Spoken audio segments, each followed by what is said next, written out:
Our investigation takes place in Oromocto, a small community in New Brunswick, on a river by the same name. It's located 20 kilometers from the provincial capital of Fredericton. In fact, Oromocto is an Aboriginal word meaning deep water. It is a quiet, clean, and peaceful place where violent crime is rare. The deep frozen waters of the Oromocto River hide a secret. But as the warmth of spring approaches, the high water level will subside to reveal the mystery that the river was intended to hide. On Saturday, April 13th, 1991, a call was received by the Oromocto RCMP. It's Gail Bischoff, and she says that her 14-year-old daughter Pamela has not returned home since the night before. Constable Gilles Blinn arrives for a shift and sees the report about a missing person. I went to see Mrs. Bischoff later in the afternoon, off the 13th of April 1991. She was distraught. She told me that her daughter hadn't made it home that morning or that night, and that was very unusual, that Pamela always made it home, and there was no reason for her not to be home. She told me that they had made inquiries in the morning to try to locate her, and they had no success with that, and that's why she reported it to the police later on in the afternoon. There was indication that a group of youths had a gathering the night before, and there was a party at the train bridge. It wasn't uncommon for youths to gather down there and have parties. It's away from where adults could find them. The railway bridge crosses the Oromocto River at the northwest end of the city. In early April, the water level is high from the melting snow. There was a group of them drinking and doing whatever youths do at the time. And then on their way back, it was early in the evening, say 9, 10 o'clock, the main group went one direction and Pam and Billy stayed behind, and that's the last they were seen. According to information gathered by the Bischoff family, a 17-year-old named Billy Stillman was the last person to be seen with Pamela. As far as I know, all the kids that were there that night, the night of April 12th, all knew each other. They were acquaintances or friends. The only oddball to the group was Billy Stillman, according to the witnesses that we spoke to. They knew him, but that was it. Pamela's sister phoned Stillman that morning. Gail's daughter, the other daughter, called Billy's house and spoke to Billy and said, "Billy, have you seen Pam?" And Billy says to Jennifer, says, "Why, is she missing?" So that was super odd. You wouldn't expect a response like that. Pamela's mother tells Constable Blinn what her daughter was wearing when she left the house the previous evening. She was wearing a black jacket, white blouse with stripes on there, and black jeans, and white sneakers. Her mother said that she had an underwear set, panties and bra that were pink with black polka dots on there. Gilles Blinn collects all the information that the family can provide. One shocking statement made by Pamela's mother sticks in his mind. She says, "My daughter is dead. Billy Stillman raped her, killed her, and threw her in the Oromocto River." And she looked at me square in my eyes. I can't describe the feeling to you. You'd have to be there to see it. It is bone-chilling to experience something like that. And of course, I said to her, we're going to try our best to find her, and hopefully we won't have those results. And I tried to console her the best I could. Then I called my staff sergeant at the time, and I said, "This is what I have." And he said, "Look, maybe you should wait, because it does cost money on weekends and resources and so on." I said, "Well, I got this feeling too." He says, "Do whatever you think you have to do." Every case is different. You can have people that go missing a lot, and they do it all the time. They're habitual runaways. But you got to weigh every case differently. People think that you have to wait 24 hours before you report someone missing. That's not true. If there's a 14-year-old that goes missing and it's out of the ordinary, they have to report it right away, and we'll look at it right away. Gilles Blinn and a team of officers begin to search the area for the young girl. We had to start speaking with people, friends that were last seen with her, and that's what I did. I started looking for her, speaking with people that saw her last, and every indication was, look, we saw Billy with her, and she was last seen with her at Deer Park, and they went their separate ways, and that's all we knew. From the beginning, Billy Stillman was last seen with Pamela Bischoff, so on a police point of view, he'd be a person of interest. The next day, Constable Blinn goes to talk to Billy Stillman. The interview ends after only a few minutes. He didn't seem distraught or anything like that, or nervous. He gave me the same story as before, that he parted ways with her not too far from Deer Park, and that was the last he had seen of her. Later that day, the search for the young girl intensifies. We released her picture to the media. We wanted some information from the public, asking to see if they had located her, to give us a call. But then when you do that, you have people calling from everywhere with sightings that are not really sightings, and you have to investigate every one of them. We kept looking for her.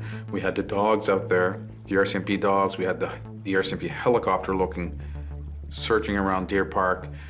We also had the boat on the river that very weekend, the RCMP boat searching the river for any evidence that we could find, and of course none was found.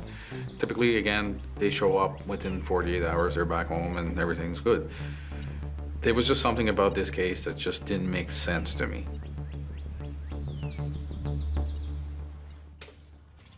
Police questioned some of Stillman's friends for clues.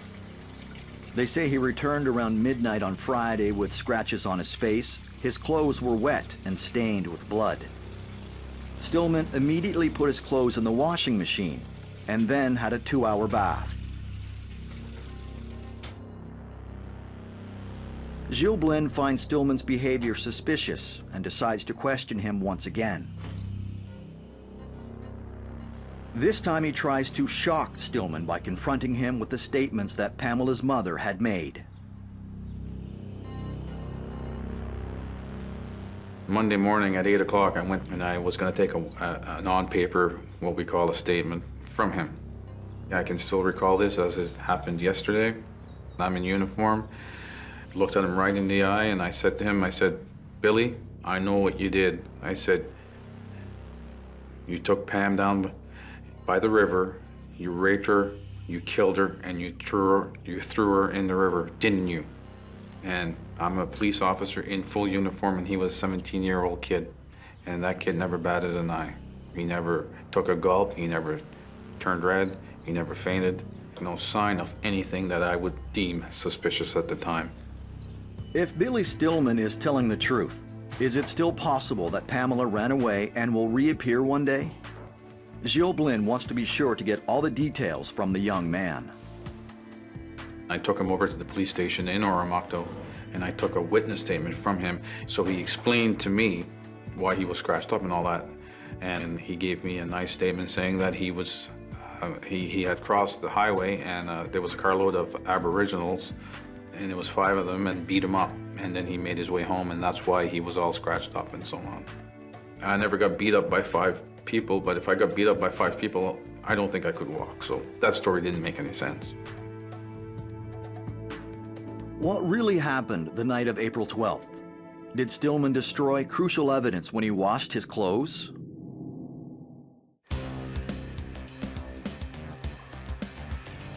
Pamela Bischoff disappeared on Friday, April 12, 1991.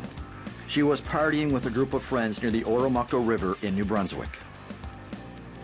All the witnesses claim that Billy Stillman is the last person to be seen with the young girl. Is Pamela a simple runaway, or has she fallen victim to foul play? The whole community is on alert, and the media spreads the news of her disappearance well beyond the small town. Monday, April 15th, Gilles Blinn, the officer in charge of the investigation, receives a call from Halifax. Leonardo Caldi, a civilian dog handler, offers to bring his search and rescue dogs to help locate the missing girl. All I said is, we're done our search. If you want to come up, you go ahead. Blinn was a bit skeptical since the RCMP dogs had already searched the areas that the witnesses described, and they found nothing. I could have said, no, this is our turf. You don't belong here. We have our own resources. Yeah, we'll handle it. But I'm an open-minded guy. I said, you know what, if you want to come search, my theory is the more hands, the better. I showed them where Pamela Bischoff lived, and we told them where Billy Stillman lived. And then they took off and they went on their own and did their own business. Caldi pursues his search independently of the police. Gail Holotuk is a private investigator who specializes in the training and handling of search and rescue dogs. Dogs can be used in a number of ways to search for specific items that you train them for. They can be searched to find small articles. They can be searched to find live humans, to find human remains. And they can also be trained to search for bombs or drugs or anything specific you train them to find. The dogs are smelling the skin cells. You shed thousands and thousands of skin cells a second, and the dogs are picking up on the skin cells that are deposited on the clothing, and then while they're following you, those skin cells are in the air. If you have a dog that's got multidiscipline, then that's great, because you can just have the dog do a general search and do what's called air scenting, and they'll just pattern through the area. You'll cordon off the area and you'll pattern through the area and see what the dog does, see how the dog reacts to any scent, and follow the dog, and it may lead you to an article of her clothing, or it may lead you to the body. So if you don't know at that point if it's missing or not, the best sort of tactic would be imprint the dog with the scent of the person that's missing and start with that and see if they come up with any articles of clothing or find her. Tuesday in the afternoon, I got a call from my boss to go down to the Bischoff residence immediately. So I went over to the Bischoff residence, and Mr. Caldi had a sandwich bag, paper bag. In the bag was a crumpled up panties. They looked like they had been outside for quite a while. They were dirty and full of dirt. But the panties were pink with black polka dots. When I saw those panties right now, and I looked at the mother, and the mother was crying, and she says, I told you, she's dead, she's dead. Caldi has broken one of the fundamental rules of evidence handling in a forensic investigation. If it's the case of a homicide or something, if it's an article of evidence, then you mark it and you notify the authorities that you found something that may be associated to this missing person case, and they come in and conduct their investigation from there. By moving it, you're going to hinder the police's investigation and possibly remove evidence, DNA evidence or something that would be on that article. Also would be very upsetting for the family for you to show up with that. I told them, please take me where you found these. And they showed me where the panties were found. Caldi leads Constable Blinn to a place under the Trans-Canada Highway Bridge that crosses the Oromocto River. The police had not examined this area because they had no witness statements or reasons to search there. You can't go from the train bridge to the other highway bridge unless you go on a main street in Oromocto. This is, it kind of, the way the land is designed, there's no way you can make it unless you go on the street. So we never figured she'd be on the Trans-Canada Highway, underneath the Trans-Canada Highway Bridge, because there was no reason to be there. It's not a direct path. It's very secluded because there's nothing there.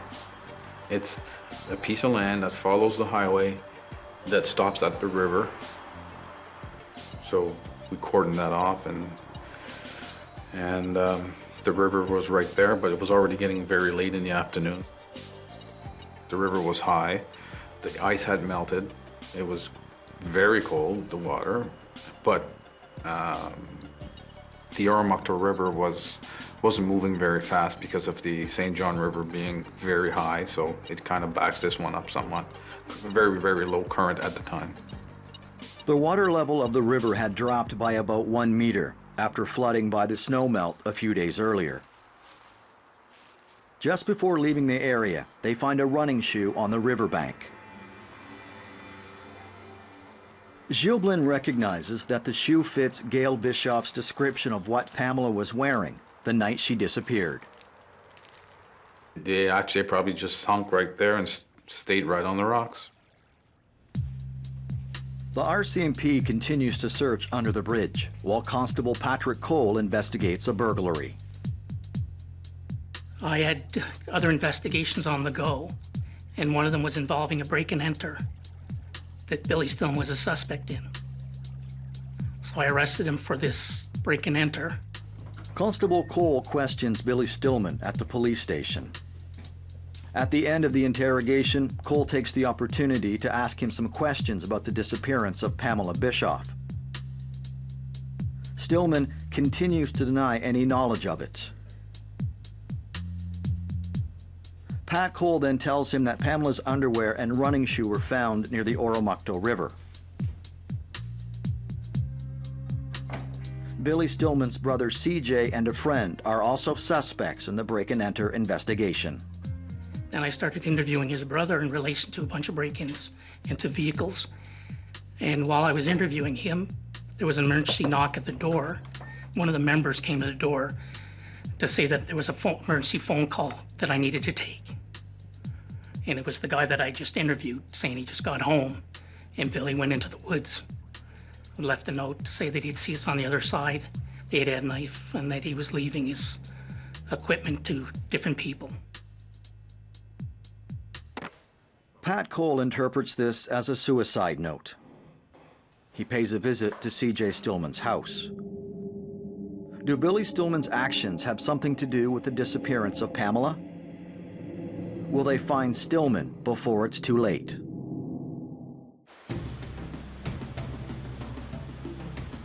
Pamela Bischoff disappeared after partying with a group of friends near the Oromocto River in New Brunswick. For several days, the police and the community are looking for the teenage girl.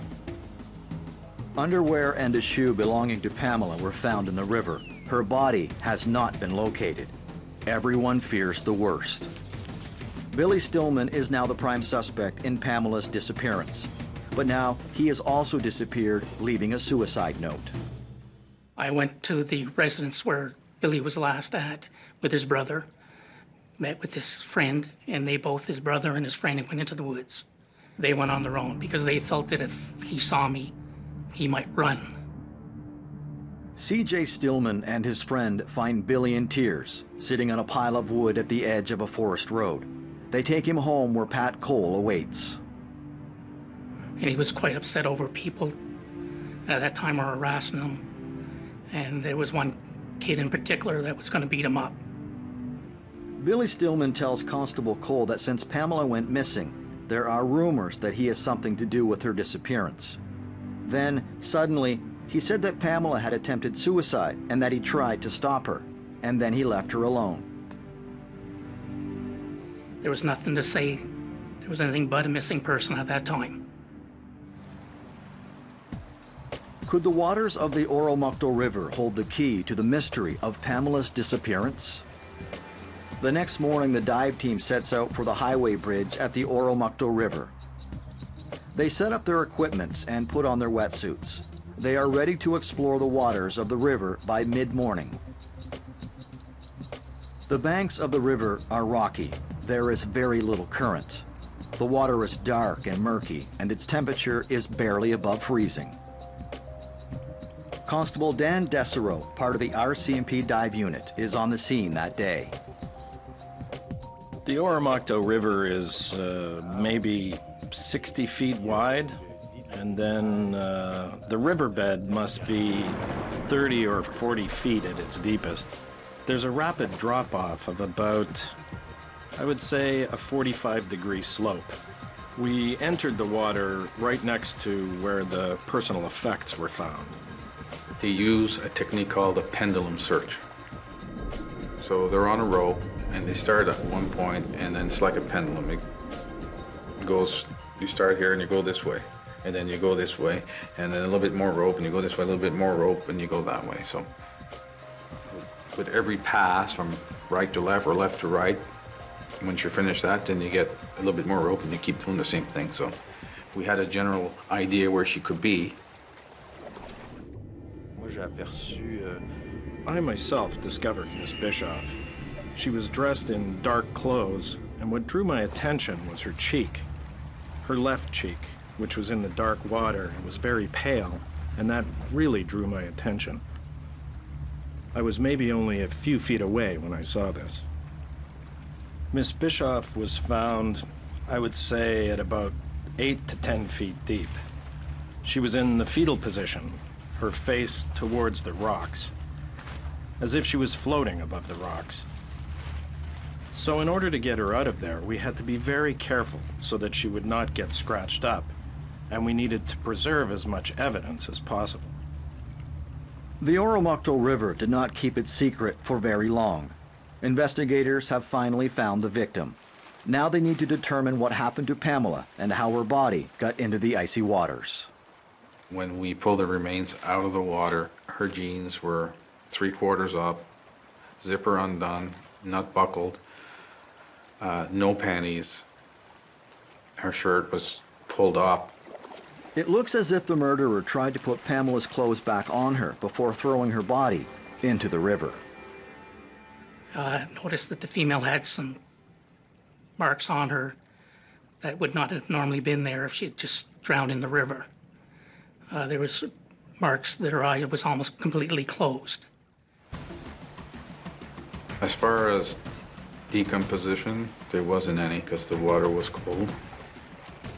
There was a lot of bruising. It was obvious she was beat up. So right from the onset, we knew it was a homicide. She was beat up bad. The facial area was swollen, bruised, so on. You could tell that there was a struggle that took place. And she put up a good struggle. The water could have erased all the evidence of this crime, but it did not cooperate. Logic would lead you to believe that if you throw a body in the river, that the water's going to take that body to wherever, and maybe perhaps to be never seen again. And that does happen occasionally in the St. John River. Don't forget, the Oromocto River feeds into the St. John River, which is quite a large river, and we had people go missing in the St. John River which were never found again. So yeah, that could happen, and in his mind he probably figured he was going to throw her in the river and that was going to be the end of it, but that wasn't the case. The body was removed, brought to the morgue in Fredericton, pronounced dead by a doctor. The coroner at the time, because it was a homicide, decided that we needed a forensic autopsy. Therefore, the body was moved to the morgue at the St. John Regional Hospital, where the autopsy was going to be performed the next morning. With the discovery of Pamela's body, the case changes from a missing person to a homicide investigation. The Oromocto RCMP do not have the resources to handle large cases. It is transferred to the Serious Crimes Unit of the RCMP in Fredericton. Corporal Joseph Hine, part of the forensic unit, conducts a detailed forensic search of the site. My task fell to search the scene where she was found, and there was a couple of other smaller scenes that became relevant after they were talking to people that I had to search too, and it involved doing a grid, fairly big grid, all under the bridge and up the bank beside it, and that area along the river where she was found. You do a grid so you can identify where in the grid you find anything. And there was in the sand under the bridge, obvious that kids had been under the bridge, so we had to record all of that. And then we had military people there too helping us search through the grids, and didn't find anything of significance, really. Pamela's father and sister go to the morgue to identify the body. They confirm the body is indeed Pamela. Although the cold water had prevented the body from decomposing, it also reveals some surprises. What will the autopsy uncover about Pamela Bischoff's murder?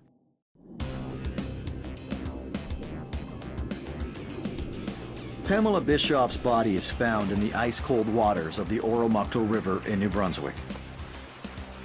The teenager disappeared after a night of partying with friends.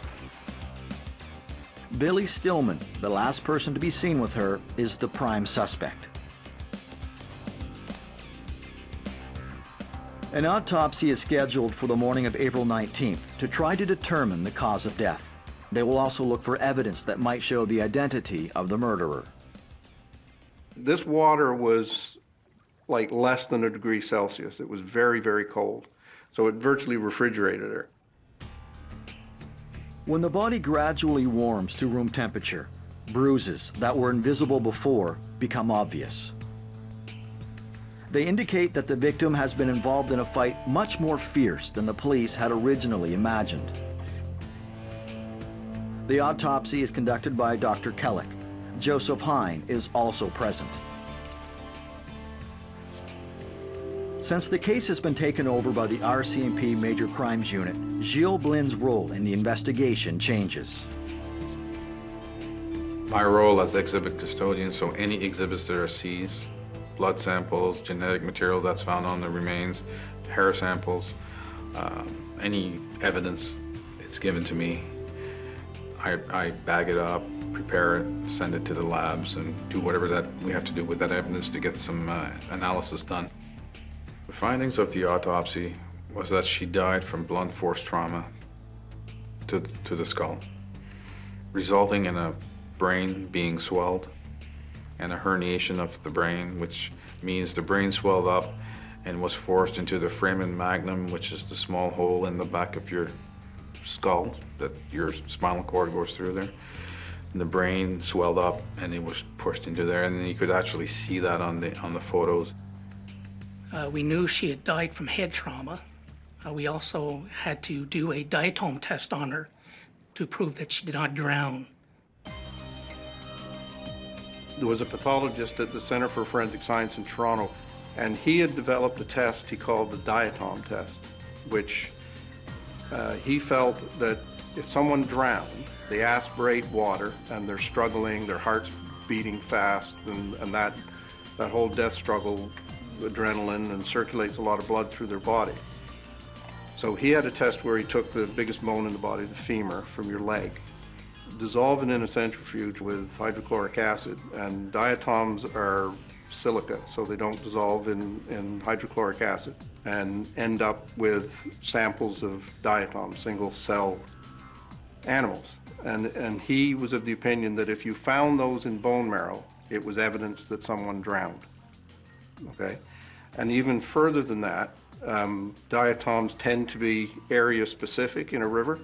So you take water samples from the river and he compares the diatoms he finds to the samples, and in some cases he might be able to say that the person drowned and they drowned in this stretch of river. The pathologist finds traces of semen from a vaginal swab, indicating that Pamela had sex the night of her death. DNA was in its infancy. The techniques that they employ today are light years ahead of the techniques that were employed then. And it took months to get the DNA results back. We knew we had semen, but in order to link the semen to him to prove a sexual assault took place, so we can lay a first-degree murder charge, we needed that DNA evidence. So it's automatically first-degree murder if a sexual assault took place and the victim ends up deceased. While we were performing the autopsy, I did observe a bite mark on her stomach, and we called Dr. Fenton Smith from Moncton, who's a forensic odontologist. Their specialty is to deal with bite mark evidence. And that was done, and Dr. Smith showed up, 2 or 3 hours later, and took care of that physical evidence there. Had to put molds, photographs, measurements, and so on. Bite marks are similar to what fingerprints are. They have to have certain points to identify. And Billy Stillman had a unique dentition. He was a small guy. He had a small mouth. Several teeth were crooked, so you could actually see that on the bite mark itself. The forensic odontologist will be able to compare the molds made from the bite mark on the body of the victim with dental impressions made from the suspect. Investigators also decide to do another test on the area of skin where Pamela was bitten. The tissue, bite mark tissue, was excised and placed in formaldehyde, and I had that exhibit. I took it to Montreal to Dr. Dorion, who's another forensic odontologist, and he used a technique called trans-illumination. Essentially, is you take tissue and you place a strong light behind it, and you want to see if there's any bleeding in the tissues. The transillumination test can show whether Pamela was dead or still alive when she was bitten. If there was blood in the tiny vessels, it would indicate she was still alive. But the investigators have to wait a while before receiving the results.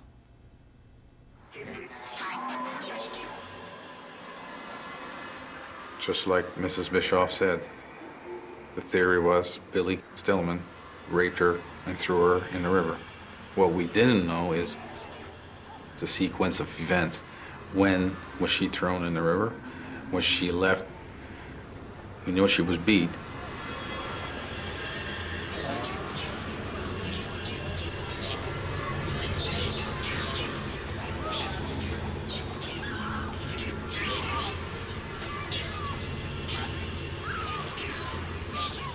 Now, did she die underneath the bridge, and the next morning he realized that he had killed her and then threw her in the river?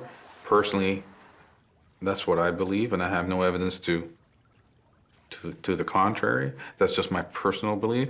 I believe maybe he didn't intend to kill her. The results was she's dead.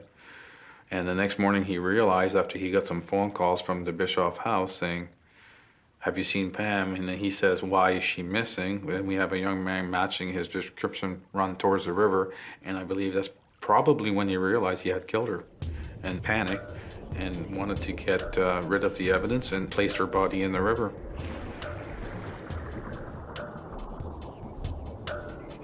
The autopsy is complete. The police decide to question their primary suspect, Billy Stillman. On the 19th of April, he was at school. I got a call from the principal that there was problems at the school, so I went there, and I was going to speak to him at that time. When I got to the school, which was only minutes from my office, he had already left the area. I had interviewed his brother again, and his brother made an effort to go and find him. He located Billy and brought him to our office, where he was arrested by myself. Constable Cole escorts Stillman to an interrogation room. Gilles Blinn monitors their conversation. As a result of the autopsy, I knew at the time that there was both semen found inside Pamela Bischoff as well as teeth impressions on her body. Therefore, when I did the initial arrest of Billy Stillman, I did as an instant of arrest that I needed DNA samples, being hair samples, as well as teeth impressions. The lawyer advises Stillman to say nothing to the police and wrote a letter formally objecting to the seizure of DNA samples from his client. RCMP acknowledged the letter, but decide to proceed anyway. At the time of the murder of Pamela Bischoff, there was no legislation in place to authorize us to take any of these samples.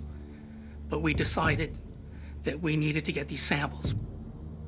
The police decide to go to the RCMP station in Fredericton, about a 15-minute drive, where there are facilities and equipment to take samples. At that time, some samples were taken from his hair, pubic area, and bite marks were placed into a mold, a plastic mold. After the samples are taken, Patrick Cole questions the suspect. I went in to talk to Billy Stillman, And I interviewed him, talked to him for an hour. During the conversation, he had his head down. He was cutting himself by his index finger, rubbing against the thumb of his hand. He was bleeding. He kept wiping it on a pair of jeans. He never answered one word, never spoke one word the whole time. He was very distressed, and he never lifted his head up once until 1 hour when he said he wanted to give a statement and he wanted to call his lawyer first. Will the DNA samples from Billy Stillman match the semen sample found on the victim during the autopsy? An autopsy on the body of Pamela Bischoff reveals traces of semen in her vagina. Samples are sent to the laboratory for DNA analysis. The police also collect DNA samples of the primary suspect, Billy Stillman, for comparison. During a police interrogation, Stillman says he wants to talk to his lawyer before making a statement. After he called his lawyer, he said he needed to use the washroom. I brought him to the washroom, used the washroom, and as we were leaving, he blew his nose into a paper towel and threw the paper towel into the garbage receptacle.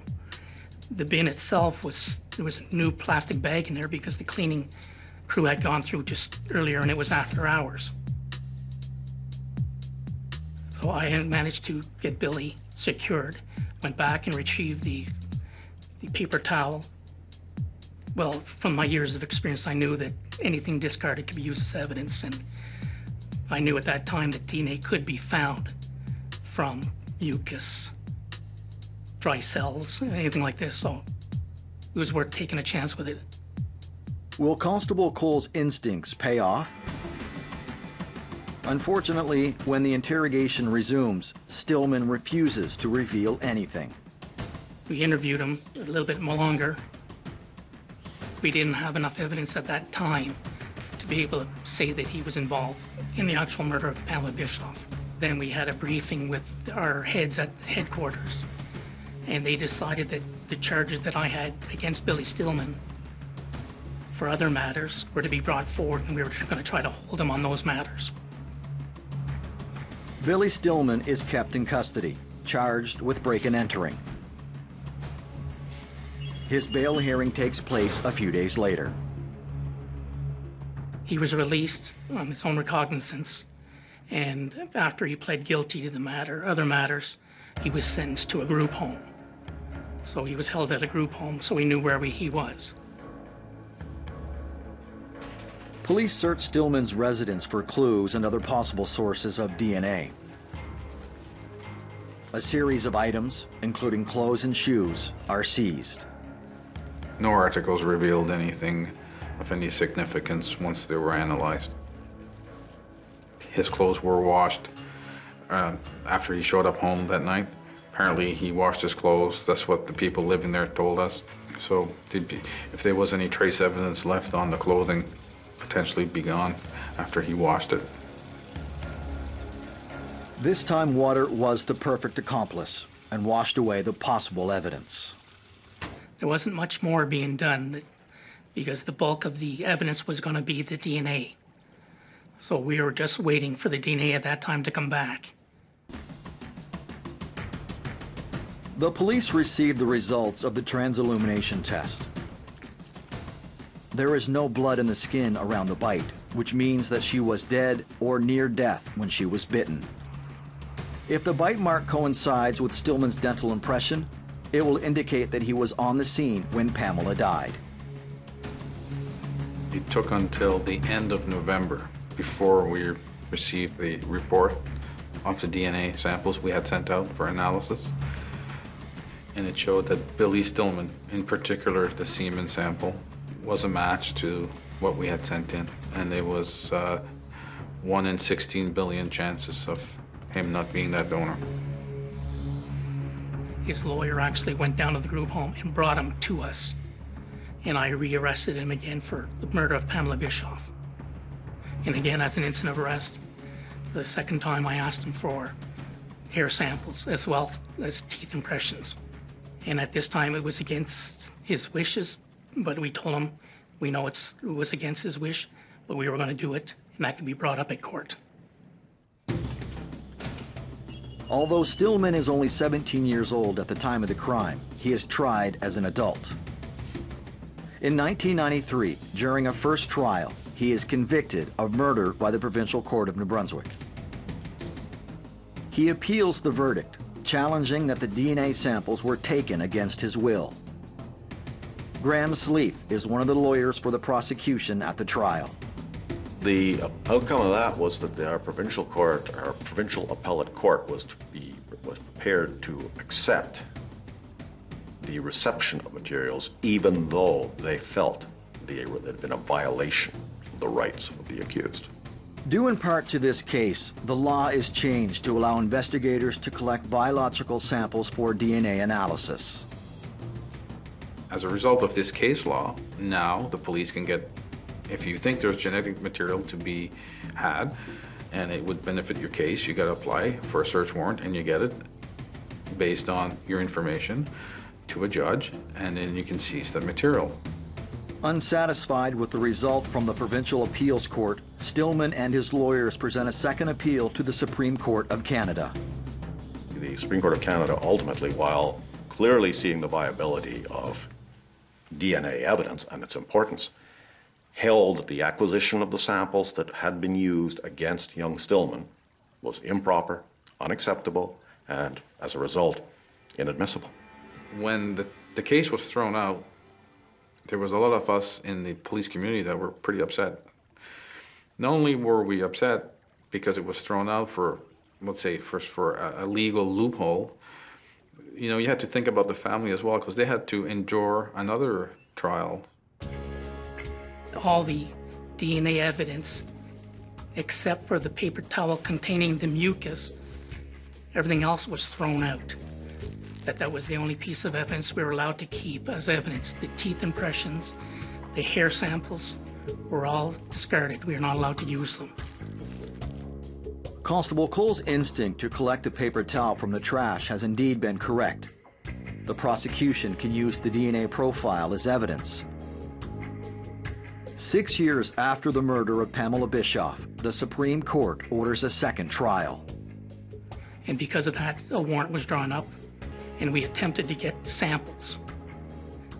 And at this time, he had a new lawyer who refused to let us even speak to him.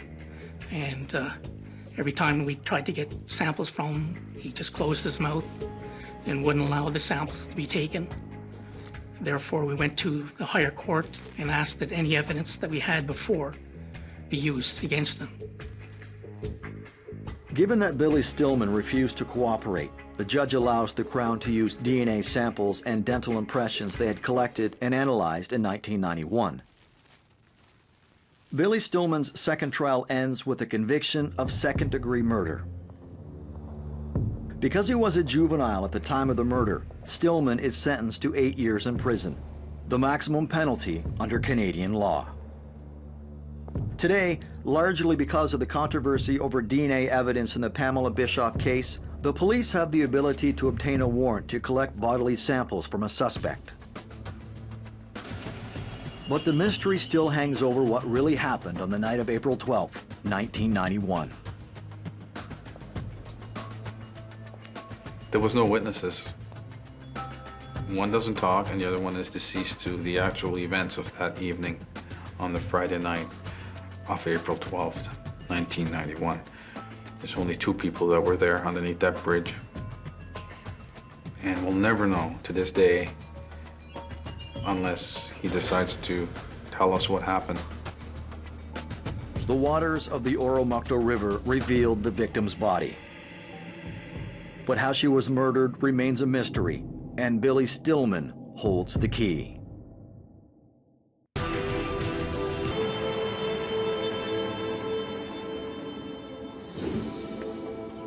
Our investigation takes place in Kingston, Ontario, a city full of history which has a population of just over 150,000.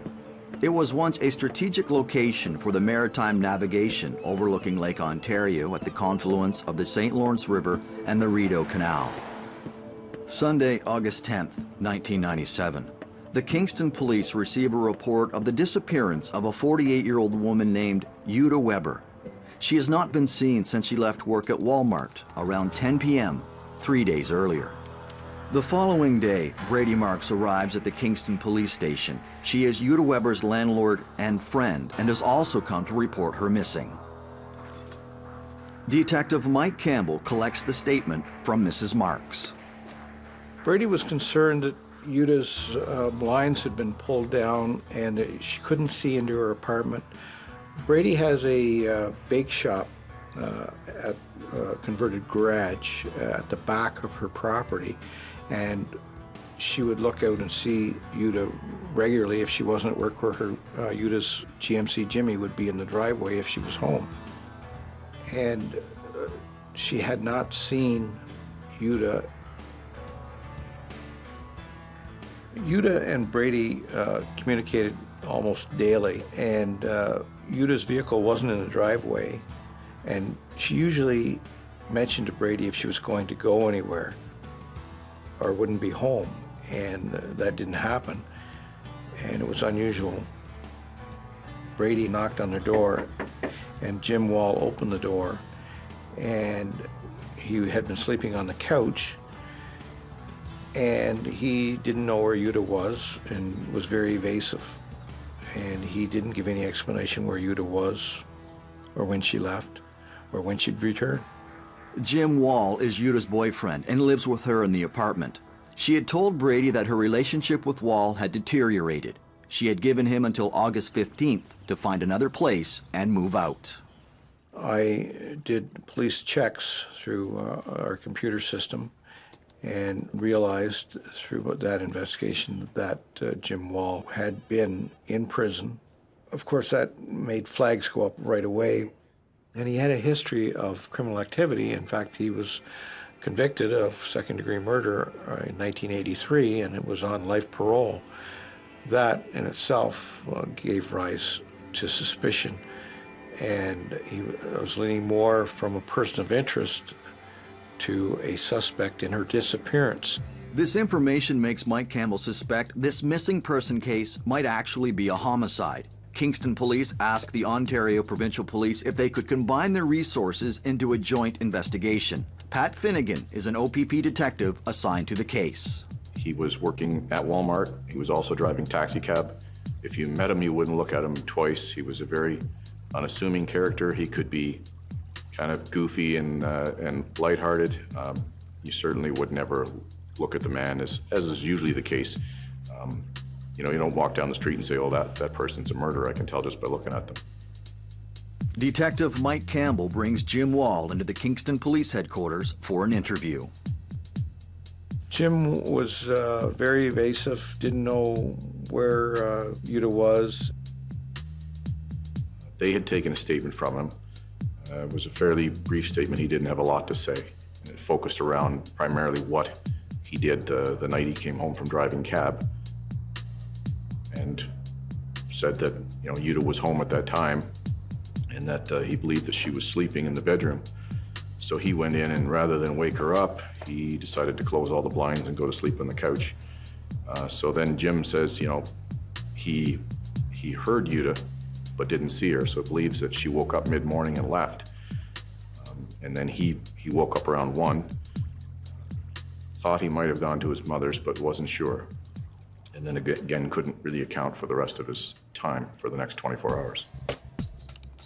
Detective Campbell interviews the owner of the taxi company where Jim Wall is a driver.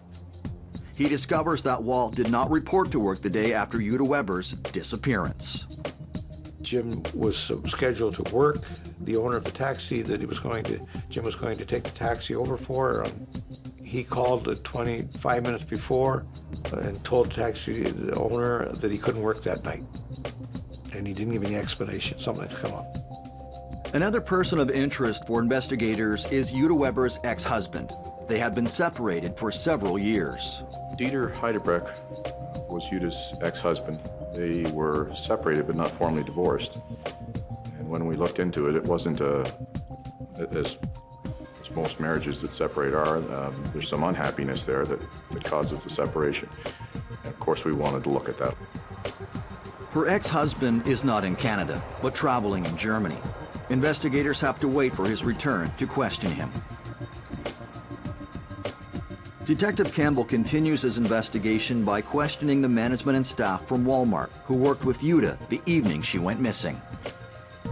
She never booked off sick.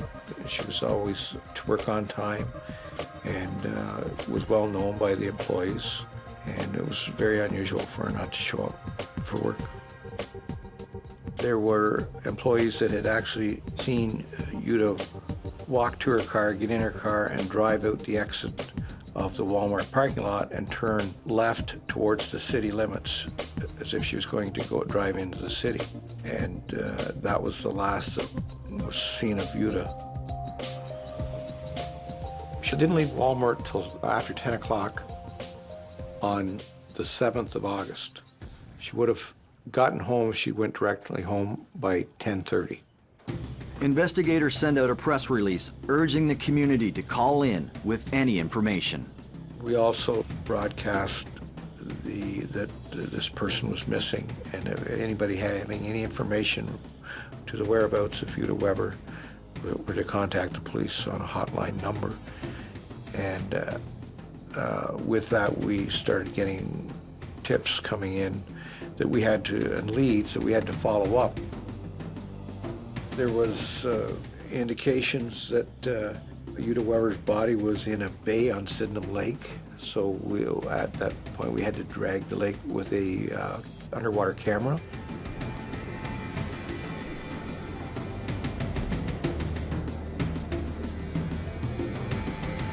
Meanwhile, police look for Jutta's vehicle, which has disappeared with her. I believe Jutta's 1986 GMC Jimmy was located about 5 blocks from her residence on the 15th of August by another investigator. Subsequent interviews of people in the area determined that the vehicle was parked on a nearby street prior to midnight. This is going back to the time that Jutta disappeared, so it would have been the 7th of August. And then the same people got up the next morning and noticed that it's not on this street anymore. It's parked over here on College Street, so they thought it was unusual because they'd never seen it before. It wasn't from the area, didn't belong there. So it just remained sitting on College Street for a number of days. The vehicle is seized and examined by the OPP forensic unit. He applied what's known as luminol to the interior of the vehicle, and luminol simply reacts with certain proteins, for example, which are found in blood. It can also react with things that are chlorine-based, like Javex. But some reactions were found. Investigators want to determine if these reactions could be blood. One of their experts conducts a test. In the back of Jutta Weber's GMC Jimmy, on the tailgate, there was an area of that tailgate that was actually carpeted. And I think it was a fairly significant stain. Monica Sloan, biologist and DNA expert at the Center of Forensic Science, is asked to analyze samples found during the investigation. So, luminol belongs to a class of tests called presumptive tests. That when you get a positive reaction with them, it's presumed to be that it's potentially blood. And they're based on a color reaction, or in the case of luminol, on the emitting of light reaction. And the hemoglobin in the blood contains substances that are going to cause this coloration to occur.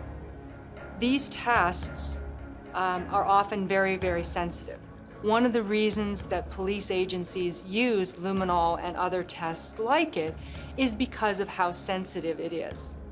However, sensitivity is a double-edged sword. So you will get reactions with other substances that mimic that same interaction with your indicator. It's a trade-off to a certain extent, but it's still a very useful chemical for finding blood when you're trying to search a large space, like a residence, like a car, and when you're looking for very, very small amounts of blood, which may be the case if there's been some indication that a cleanup has occurred. Luminol testing reveals that the stain found on the back of her truck is indeed blood. What really happened to Jutta Weber? Will the analysis of the blood found in the back of her truck reveal a clue? At 10 p.m. on August 7, 1997, in Kingston, Ontario, Jutta Weber leaves her job at Walmart.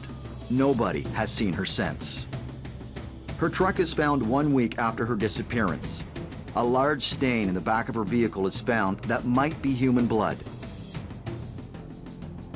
2 weeks after her disappearance, investigators obtain a search warrant to conduct a thorough search of the apartment where she lives. The OPP forensic team inspects the apartment. One member of the team looks for traces of blood. He sprayed luminol throughout the apartment and he found reactions in the kitchen and bathroom. So he had positive reactions, which would lead him to believe that there had been blood there that had been cleaned up.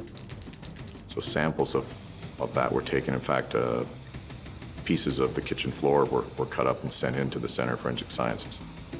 Once identification was satisfied, the evidence would not be spoiled by me continuing my investigation by searching the premises itself. I went in and searched for belongings, for suitcases, for clothing that may not be there, anything that would show that Jutta may have packed up and left. I had Brady Marks come into the apartment with me, and she couldn't find nothing missing. Everything was in place, her wallet, her purse, all her belongings. Nothing was missing. The forensic team gathers a variety of samples to be sent for analysis. There was numerous things that were sent away. A vacuum was sent away. The computer I seized the computer and subsequently had it sent to Ottawa to the RCMP to check the hard drive for anything that may have been wiped out or taken. I seized hairbrushes for possible DNA of Jutta Weber. At that point, we needed a comparison if we did find the blood. Investigators send the samples they collected to Monica Sloan, DNA expert at the Center of Forensic Science. The first items that were submitted in the case was a tailgate liner from the tailgate of a GMC Jimmy vehicle, which was said to be Ms. Weber's vehicle. But on this piece of molded plastic and carpeting were several visible blood stains, as well as within the pile of the carpet were several flakes of blood that were found. What it doesn't tell us is whether that blood is human or animal, whether in this case somebody had a, fish from the fishing trip on the weekend in the back of the car or the truck. The DNA profile tells Monica Sloan that the blood found on the carpet is human female blood. And that's about the only physical trait I can tell about a person from the kind of DNA profile that forensic scientists typically generate, is whether it comes from a male or female. After that, it tells me nothing about you in terms of how tall you are, what color your eyes are, or whether you have any propensity for any particular disease. So once you have these unknown profiles, you need something to compare it to. And we refer to these comparison samples as reference samples. They're known samples that have been collected from an individual. They go through exactly the same process as the unknown samples do, and a DNA profile is developed in exactly the same way. And then it's a matter of comparing the two samples to see whether at each of the DNA locations, the DNA profile from the reference sample matches at all of the DNA locations from the unknown sample. In this particular case, there was a bit of a problem. The person of interest, Ms. Weber, was nowhere to be found. So we have a sort of hierarchy of samples that we like to use. First of all, obviously, a direct sample from the person. And the next sample is basically a personal use sample. So taking a sample from something that that person, and only that person, would use on a regular basis. And that's what was done in this particular case, was to use a toothbrush from Ms. Weber's house. DNA found on Jutta Weber's toothbrush and on blood at the rear of the vehicle are similar. But investigators are looking for a way to verify their discovery. The next step in terms of kinds of samples we can use are familial samples. So, for example, using the parents of a person who is thought potentially to be the source of the unknown profile, or to use a child and the other parent in a particular family trio to sort of try and work back the profile of the person of interest. So anybody in the maternal line has the same mitochondrial DNA profile. So a mother, all of her children, her mother will all share the same mitochondrial DNA profile. So if you're trying to do that kind of analysis, then you want somebody in that line. The police know that Mr. Heidebrecht is Weber's second husband. However, she has a daughter from her first marriage who lives in Germany. I contacted Jutta's daughter, Satu Mutanen, who lived in Germany, and advised her that her mother was missing, and I would need a sample of her DNA from herself and her father. Mr. Heidebrecht returns from Germany and is still a suspect in the Weber case. He provides DNA samples that will be used to determine if he was involved in his ex-wife's disappearance. I interviewed Dieter, and he readily had, told me about their relationship and how it ended, and was very cooperative.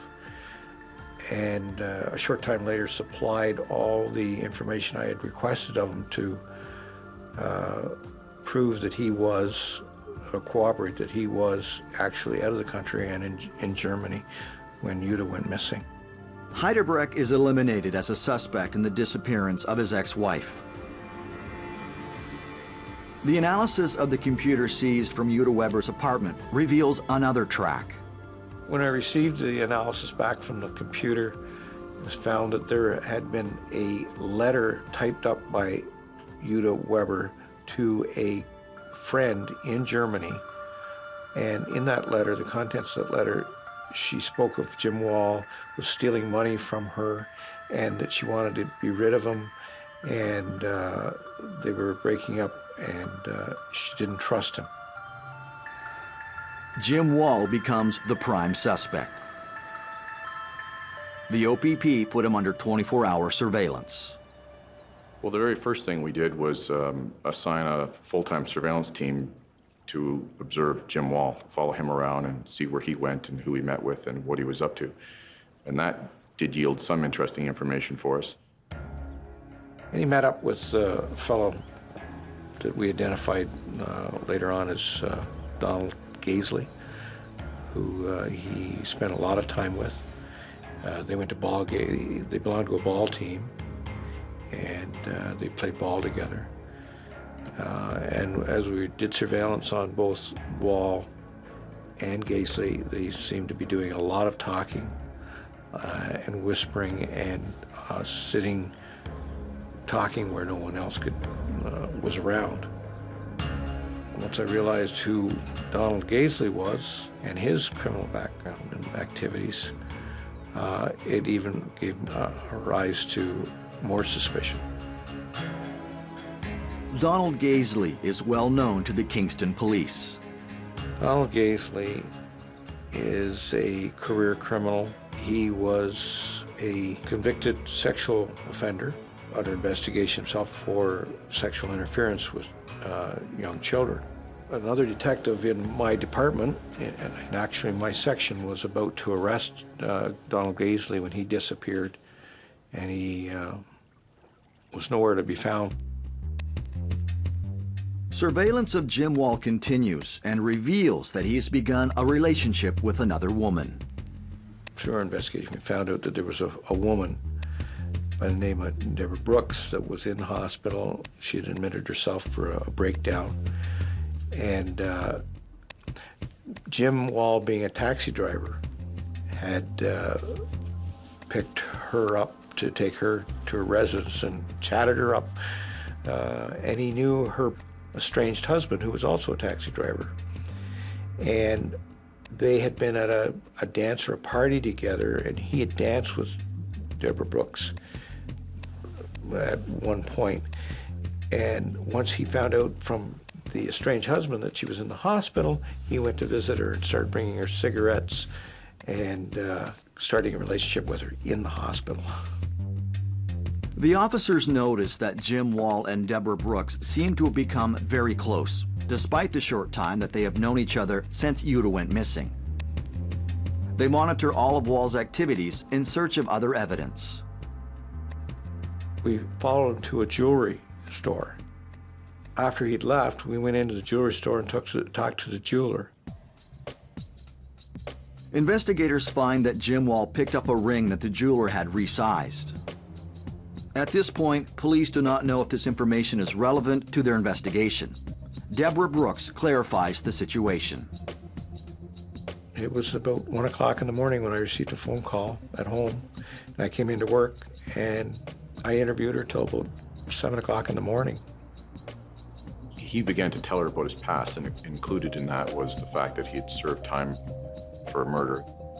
At one point, he has her down on the floor, and he straddles across her shoulders and has her pinned to the floor, and he's acting out how this other young man was murdered, which she found very disturbing. And at that time, the relationship became somewhat strange. She decided this wasn't somebody she really wanted to be in a relationship with. Deborah Brooks tells Detective Campbell that Jim Wall had given her a ring.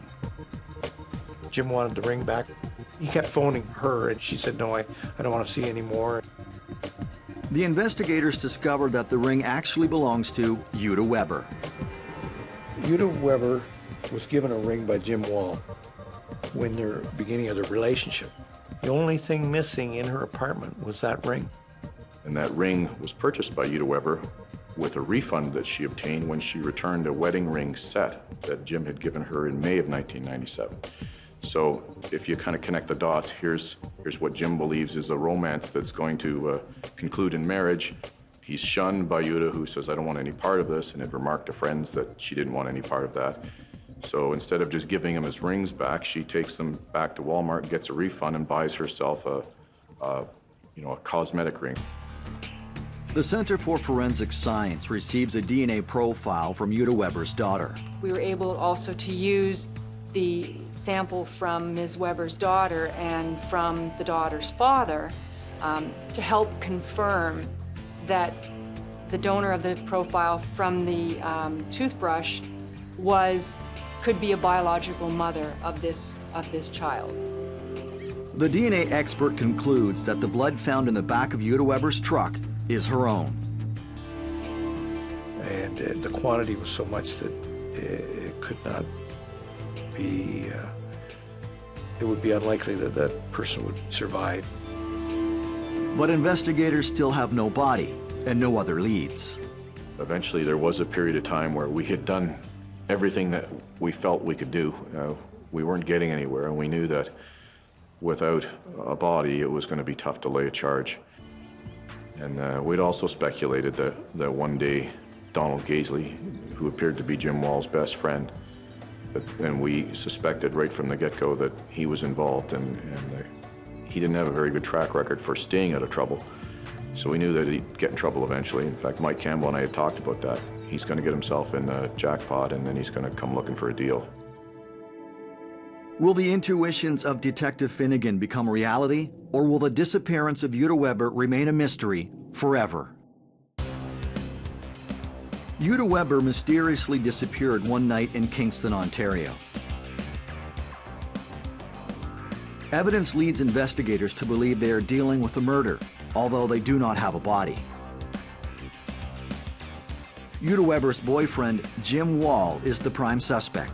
The police closely monitor him, but do not have conclusive evidence to arrest him. After 18 months of work, investigators face an impasse and the case becomes dormant. Jutta Weber's disappearance remains a mystery. Well, it's almost 2 years later, and Mike gave me a call and said, "You're not going to believe this, but I just got a call from a lawyer by the name of Stephen Zapp, and he's representing Don Gaisley." The Kingston police had recently charged Don Gaisley and had a warrant for his arrest for a number of sexual assault charges. And so Don Gaisley was on the run, and the police were looking for him. So Gaisley knew this, and through his lawyer, he was trying to cut a deal with Mike Campbell, saying, "Look, I want to make sure I get bail on these charges. In exchange, I'll give you information about Jim Wall and Jutta Weber." Right from the onset, Mike explains that the police don't make those kinds of deals, that the Crown Attorney would be the only one who'd be in a position to make any sort of a deal. Well, that wasn't likely going to happen, and of course, we turned the tables by finding him first. As soon as he was arrested in Ottawa, he said, Detective Campbell, I'll tell you anything, just don't let them hurt me. I'll tell you anything you want to know. Donald Gaisley recounts events that point to Jim Wall's involvement in the disappearance of Jutta Weber. Donald Gaisley's story to us was that he had earlier, before Jutta had disappeared, asked about ether and quick start, and what does quick start do? And quick start, of course, is for carburetors of the older cars, where you could squirt some quick start in it and it would start the car, and it's ether.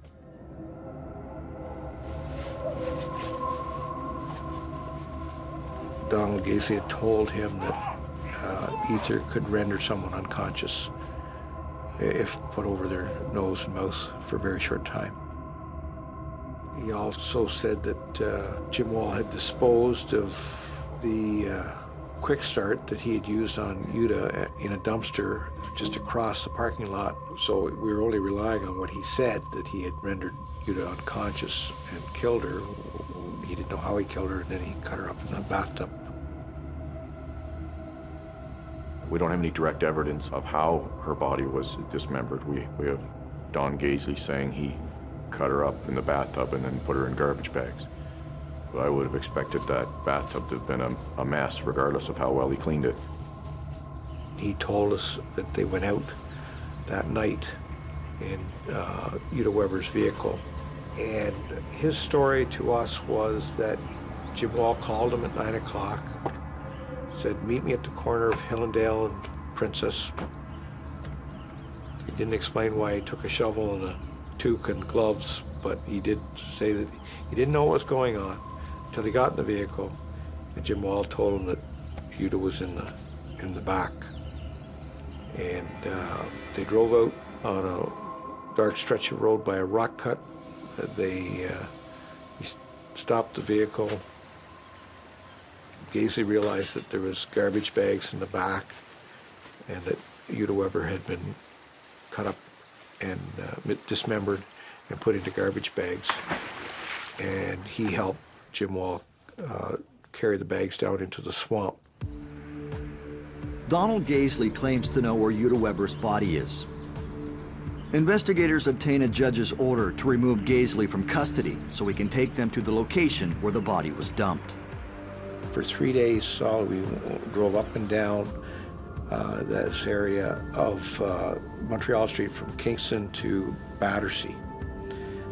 And Donald Gaisley continued to be evasive, and it was hard to tell whether he was actually telling the truth. It's late in the day, it's about 2 o'clock or 2:30. I was getting pretty frustrated by this time. I pulled over the side of the road and I stopped the car, and Donald Gaisley was in the front seat beside me and Mike Campbell was in the rear seat. I said, "Look, you know, I've got things to do and a family to go home to. You don't.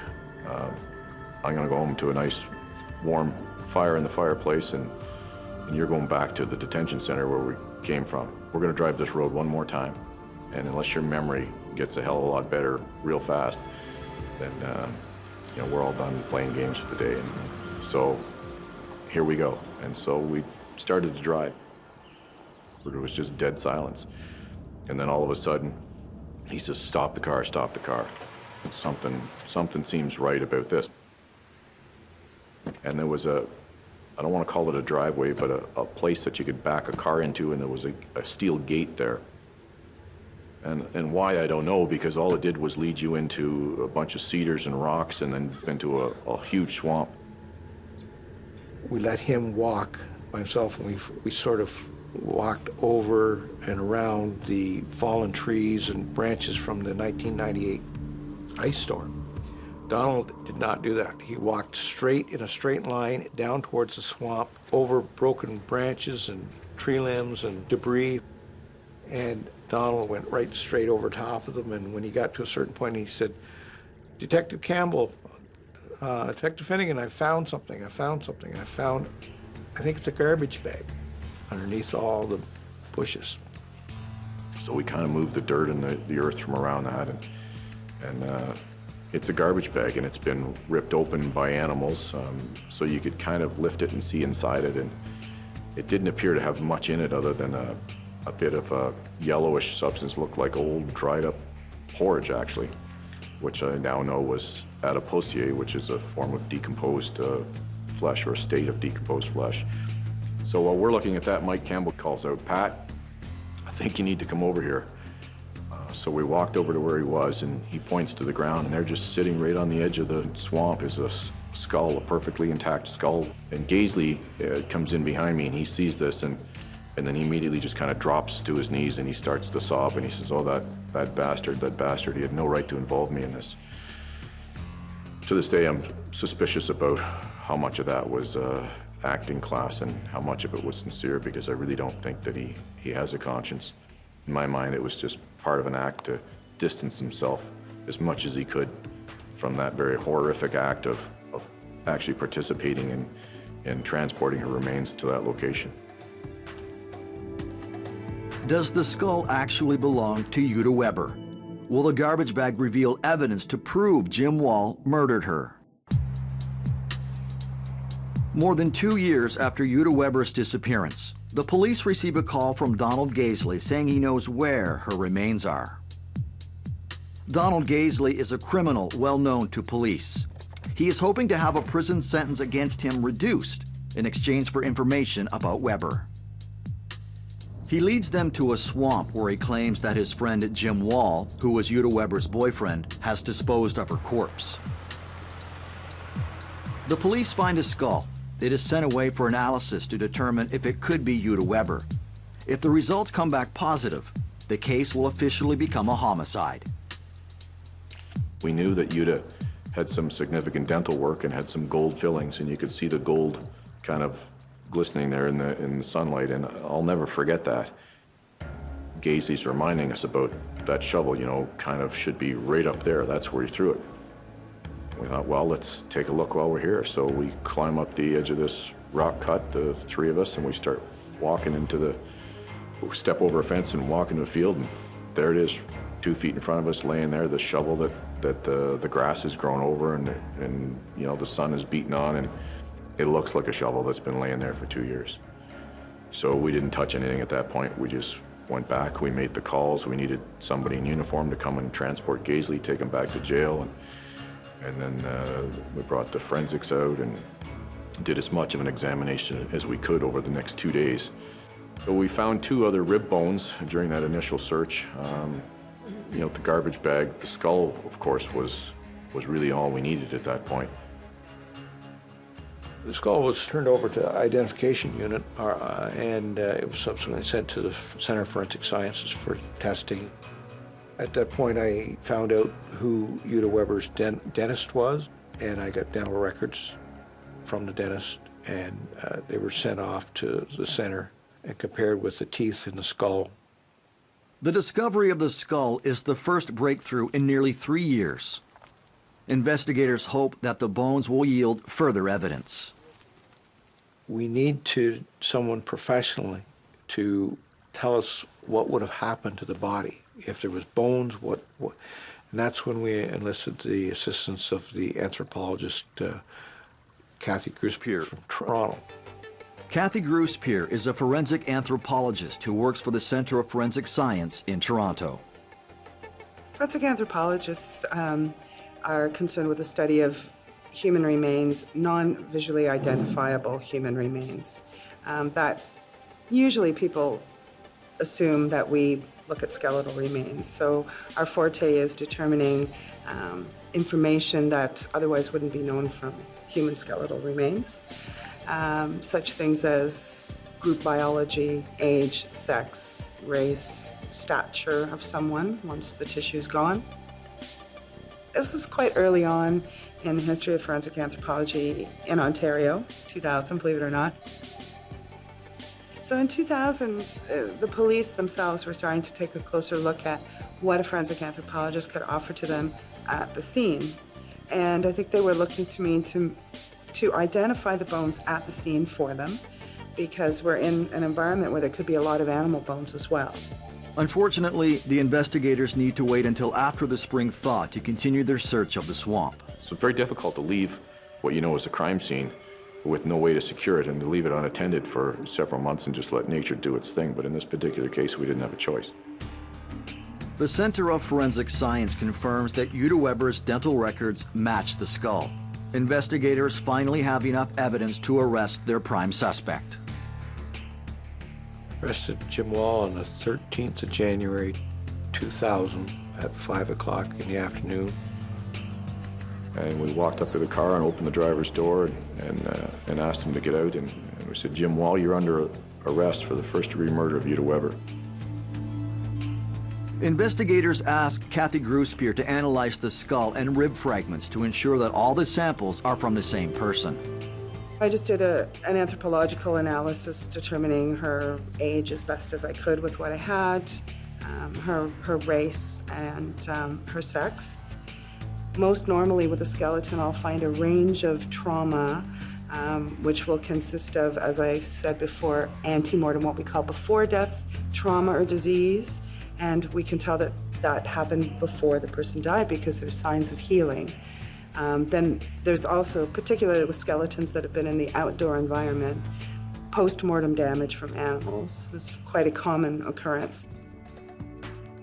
Investigators now have a skull and rib fragments that belong to Jutta Weber, but they still don't know how she died.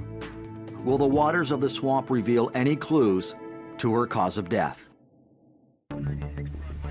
2 years after Jutta Weber was reported missing, investigators have a positive identification of her remains. They eagerly await the spring thaw to continue their investigation of the swamp where her skull was found. Jutta Weber's boyfriend, Jim Wall, has been arrested and charged with her murder. I didn't know how deep the swamp was until I got there. Essentially, they were doing shoulder-to-shoulder search through the swamp and just bending down and pulling things up. Not an ideal way to do a search. Essentially, you're working blind in the water. You are, with nothing but your hands. And it's cold water in April. The water in the swamp is murky and prevents them from doing a thorough search. The team examines dry land until they can find a solution. I said go for the dry. I mean, an animal's not going to eat in the water. And all the bones we found were in high dry spots. Now I know that coyotes and probably some wolves as well can tend to drag things off up to over a kilometer away. The only bones that were found the first day were on those little dry mounds. So I think we got all of the bones of the right arm, the scapula, humerus, and lower right arm bones the first day, and that got everybody very excited. We realized, though, that we had to find some way of dealing with getting rid of the water because you can't do a search. You can't see through, putting your hands in is just churning things up. The search has been ongoing for 2 days. To ensure they don't leave any evidence behind, investigators decide to remove a beaver dam to drain the murky waters of the swamp. So we did a final search, and I walked out into the swamp and went on the first hillock and found the proximal right femur, which had 4 cut marks in it. After 3 days, the search of the swamp is complete. Kathy Gruspier must now analyze the bones that were found. We had skull, and we had 2 fragmentary ribs, the right shoulder blade, the right upper arm bone, the right lower 2 arm bones, the left shoulder blade, and just the top end of the right thigh bone. All of the bones showed some evidence of carnivore scavenging, I'd call it. And I think that it was a small carnivore, so we weren't really dealing with coyote. Could have been a farmer's dog, but you can usually see the tooth punctures from the canine teeth of these animals, and they were smaller, so I think I suggested something like a fox, perhaps. The fragment of the right femur shows signs of dismemberment and fracture. When I do these dismemberment analyses, I do measurements and casts and look under the microscope, characterize what I can see, and from characterizing these cuts, I could tell that they were caused, number one, by a saw as opposed to a straight blade. The type of cuts and the repositioning of the saw on the saw face, on the face, the cut face, told me that it was a handheld saw. The false start kerfs I measured at 1.1 millimeter, so that means that the blade was thinner than that, but most saw blades are.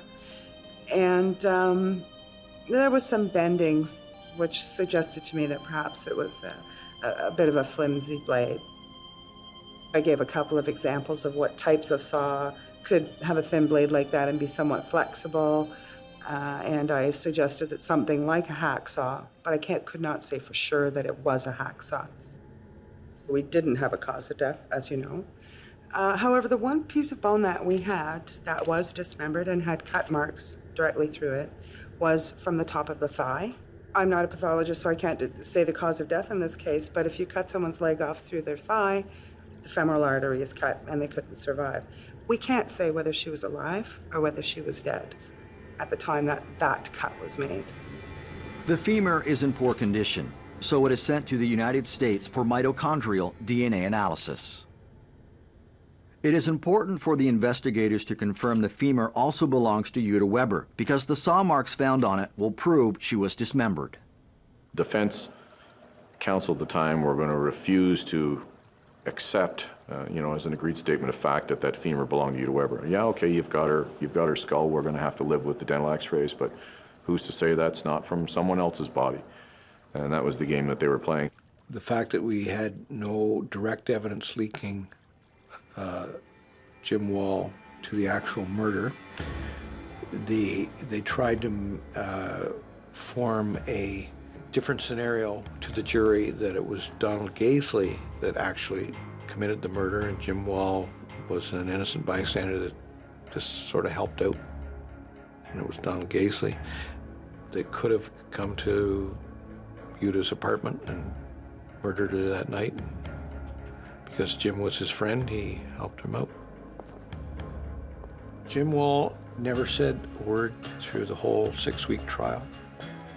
So not once in my life have I ever heard that man say, I didn't do it. I didn't kill Jutta Weber. The trial ended when the jury came back and returned a verdict of guilty for first-degree murder of Jutta Weber, and Jim was sentenced to life in prison with no possibility of parole for 25 years. Jim Wall is put in prison for the brutal murder of Jutta Weber. He takes with him the secrets of what really happened on the night of August 7th, 1997. The stagnant waters of the swamp could have been the perfect accomplice to a murderer. But the animals that live in the area and the persistent investigators force the water to reveal its deepest secrets.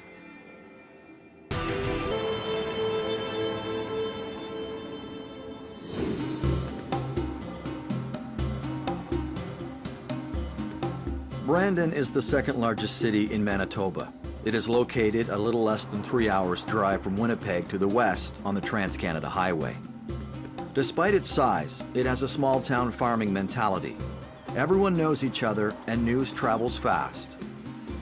The climate is very hot in the summer and very cold in the winter, but it's almost always dry and windy. There are few murders in Brandon, sometimes less than one per year. Usually, it's a knife fight gone bad. This is why the circumstances around Aaron Chorney's murder had such a deep impact on the community. water plays a key role, which will seal the fate of her murderer. April 27th, 2002. Debbie Chorney goes to the Brandon police station to report the disappearance of her 18-year-old daughter, Erin. Erin initially was last seen by her mother on the evening of April 21st, 2002. She actually wasn't reported missing for several days afterwards. And that was simply because Erin had been known to disappear for a couple of days. When she was in party mode, she would stay with friends, wouldn't check in with family, so it wasn't all that unusual. After about 5 days of not having contact with their family, though, they of course became more concerned, and that was their initial report to police. She liked the bar scene, liked the party scene. In that sense, probably a typical teenager, especially in a smaller community like Brandon, where your weekends are largely filled with that very sort of thing. But there was another side to Erin. There's the family Erin, you know, the Erin that cared very deeply about her two siblings, about her parents, her extended family. And like a lot of teenagers, she made some bad choices in life, bad choices in people she was dating or involved romantically with. The investigation of Erin's disappearance is initially conducted by uniformed officers. They launch a national search. Inquiries are made at hospitals, rehabilitation centers, shelters. The police monitor transactions on her bank accounts.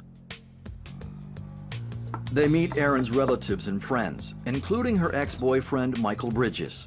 He's a 20-year-old with a reputation as a womanizer. When I think of Michael Bridges, I think of somebody who was full of himself, who had a big ego, who thought of himself as a real ladies' man, as a real fine, sort of a macho kind of guy. And it's funny because his physical appearance didn't back up that. I mean, he wasn't some big bodybuilder type, or there was nothing physically striking about Michael Bridges. I mean, he kind of looked like a bit of a bum. The police soon discover that Michael Bridges has been named in an assault charge against Erin Chorney. He is not supposed to be in direct contact with her. Unfortunately, and this isn't an uncommon thing that you see in volatile domestic relationships, a court order sometimes isn't worth the paper it's written on, especially when the party that it's meant to protect, in this case Erin Chorney, doesn't even want to abide by the conditions of it. The investigation reveals that Erin and Michael have seen each other several times, including the night of her disappearance. She spent Sunday at her mom's house and then had a family supper with mom and her younger sister. She received a phone call after supper and walked out the door saying that she was going to go have coffee with a friend. Wouldn't be gone long. Walked out of the apartment building, followed by her little sister, who saw her get into a car, and that was the last contact her family had with Erin. The car that Erin climbs into belongs to Michael Bridges' mother. Michael's friend drives and acts as the intermediary for the phone calls. After 10 days, Erin is still not found. The missing person case is given to Constable Dallas Lockhart of the Criminal Investigation Unit. One of his first initiatives is to meet Michael Bridges to get a better idea of who he is. No, initially, Mike Bridges was simply a person of interest in the investigation. We felt strongly that he likely had some knowledge of where Erin had gotten to. So I wanted to be a little more assertive in my conversation with him. So I actually asked him to attend to our headquarters station where I could have a little more control over the interview, had him in an actual interview room under our setting, and I video and audio taped our initial conversation. Bridges does not deny having spent part of the evening with Erin. He gave us a very peaceful, almost romantic narrative as to what happened at his home. And after that, he indicated that she said she was walking to a friend's place and walked out of his family home, never to be heard or seen again. Although Lockhart is aware that Aaron charged Bridges with assault, he decides not to question him about it. The assault charge, interestingly enough, was resolved very quickly. The week that Aaron went missing, Mike actually had a court appearance where he pled guilty to the assault charge and was sentenced to probation. It was certainly something that I kept in the forefront of my mind, knowing that there was violence involved in the relationship. I wanted to move forward in the investigation and not dwell a lot on what had happened in the past. Bridges' initial reaction to me when I met with him was actually fairly convincing. I asked him very early in the interview a very point-blank question as to whether he had any knowledge or involvement in Aaron's disappearance. And if you look at the written down answers to kind of the script, it reads back very well. But when we looked at the video aspect of it, it would be what we called a very weak denial. The body language and the words didn't marry up. Lockhart sends the video recording of Bridges' interview to an analyst at the RCMP D Division, their serious crime unit. The report confirms Lockhart's intuitions about Bridges' behavior. Even though he didn't say anything about killing her or having any involvement, the police do say that he tipped his hand through his body language. He slipped a few times and spoke of Aaron in the past tense, which they say somebody who didn't have direct knowledge that she was already dead would not have done. I mean, somebody you care about goes missing and you think she's still alive, you wouldn't be talking about her in the past tense, and he did. Michael Bridges' Freudian slip sparks Lockhart's suspicion. Does Bridges know more than he is admitting? Dallas Lockhart contacts Bridges again to ask him to come in for the polygraph test. But Bridges declines. He claims that his lawyer advised him not to cooperate. This is the end of the cooperative attitude from Michael Bridges. He becomes progressively more withdrawn. 37 days after Aaron Chorney's disappearance, the case is still officially a missing persons file. But unofficially, police are now considering other possibilities, including her death. Investigators organize a ground search starting from Michael Bridges' house into the surrounding areas. To see how Michael Bridges was going to react, knowing that there was a group of people searching areas, and these were close by his home, to see what level of participation he was going to offer in terms of joining the searches. He did tell us that he loved Aaron and would never do anything to hurt her. Yet when the time came, he didn't show up at any of the searches to assist the general public and the search groups. If you look at where the Bridges home was located, it's on, at that point in time, kind of on the southern outskirts of Brandon. And right out Mike's back door, across a small open field, was the Brandon Cemetery. So all those open areas were searched, both by our K9 units, as well as by search groups with the Office of the Fire Commissioner. Unfortunately, the ground search brings no result. The investigation stalls. Lockhart appeals for more resources from his superiors to continue the investigation. His request is approved, and Sergeant Doug Paulson becomes his partner. Together, they review all the information gathered to date. The only plausible explanation they can find for Aaron Chorney's disappearance is foul play. They shift the investigation from a missing person to a homicide. They first get a warrant to search through the Bridges family vehicle.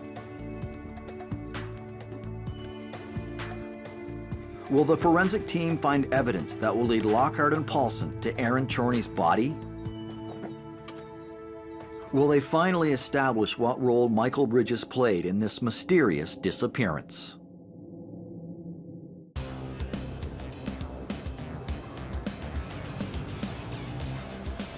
On the night of April 21st, 2002, 18-year-old Aaron Chorney goes missing after a visit with her ex-boyfriend, Michael Bridges, in Brandon, Manitoba. Bridges remains the prime suspect. But without a crime scene or the body of the victim, the police cannot make any accusations or arrest. Aaron Chorney's family do not give up hope of finding Aaron alive. They attempt to maintain interest in her case through the media. Investigators Lockhart and Paulson decide on a new strategy for gathering evidence. Looking at several possibilities as to what happened with Aaron, if she had met with foul play, we suspected that it likely occurred in the Bridges home. We knew that Aaron had been there. And the most likely scenario that we came up with at that point in time was that Mike used the family vehicle to transport the body. Given those reasons, combined with a lot of other factors from the investigation, led us to execute a search warrant on the family vehicle.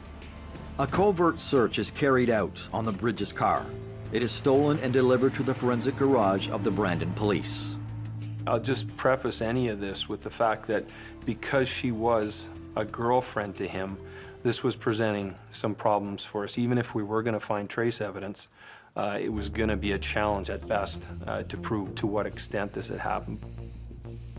But, obviously we're looking at areas in the vehicle. We concentrated on the back seat areas that you would put a body to transport.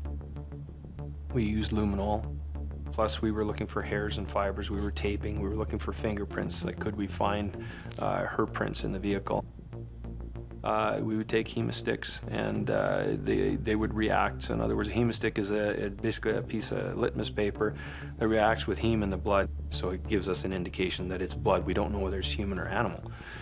So we had a few areas in the vehicle that were like that. We swabbed them, and then obviously sent those swabs away to the lab. Focused in on the whole vehicle, including things like soil samples. If we found a burial site, that we would be able to link that back up, a similar type of soil, to get us back to where we were. Meanwhile, the Bridges family reports the theft of their car to the police. Once the forensic inspection is complete, the car is supposedly found and returned to its owners, who don't suspect a thing. The results of the blood analysis come back inconclusive. If Aaron's body has been transported in the car, there are no traces remaining. Just in this particular case, it just matched to nothing. They were red herrings, if you will. So you were coming up with a hit, and it can react to copper as well, or cleaning solutions. So it may well have been something like that. The obvious next step for Constable Lockhart and his team is a covert search of Michael Bridges' home. This opportunity arises in mid-July 2002. The circumstances of this search are not particularly easy. After remaining closed for several days under the scorching sun, the house is as hot as an oven. It exudes a soiled stench of cat litter. The police suffer from the heat. Another difficulty is that they must erase all traces of their presence. The team of technicians takes dozens of photographs of the house in order to put everything back in its place after the search. We had areas in particular in the living room we got quite excited about when we first started examining that. It was a hide-a-bed, and there was actually a stain on the hide-a-bed that would coordinate with where someone may have been hit in the head and would have been lying approximately. We're like, okay, this has got to be it, right? So we then examined areas in the bathroom again. We got minute hits in the bathroom. We found evidence of her being in the house, right? We found her ID that was hidden in a VCR case. We found a chain, and we found bobby pins and stuff like that. But was that enough for evidence of foul play? Well, obviously not. The VHS tape box containing some of Aaron Chorney's personal effects intrigues Lockhart.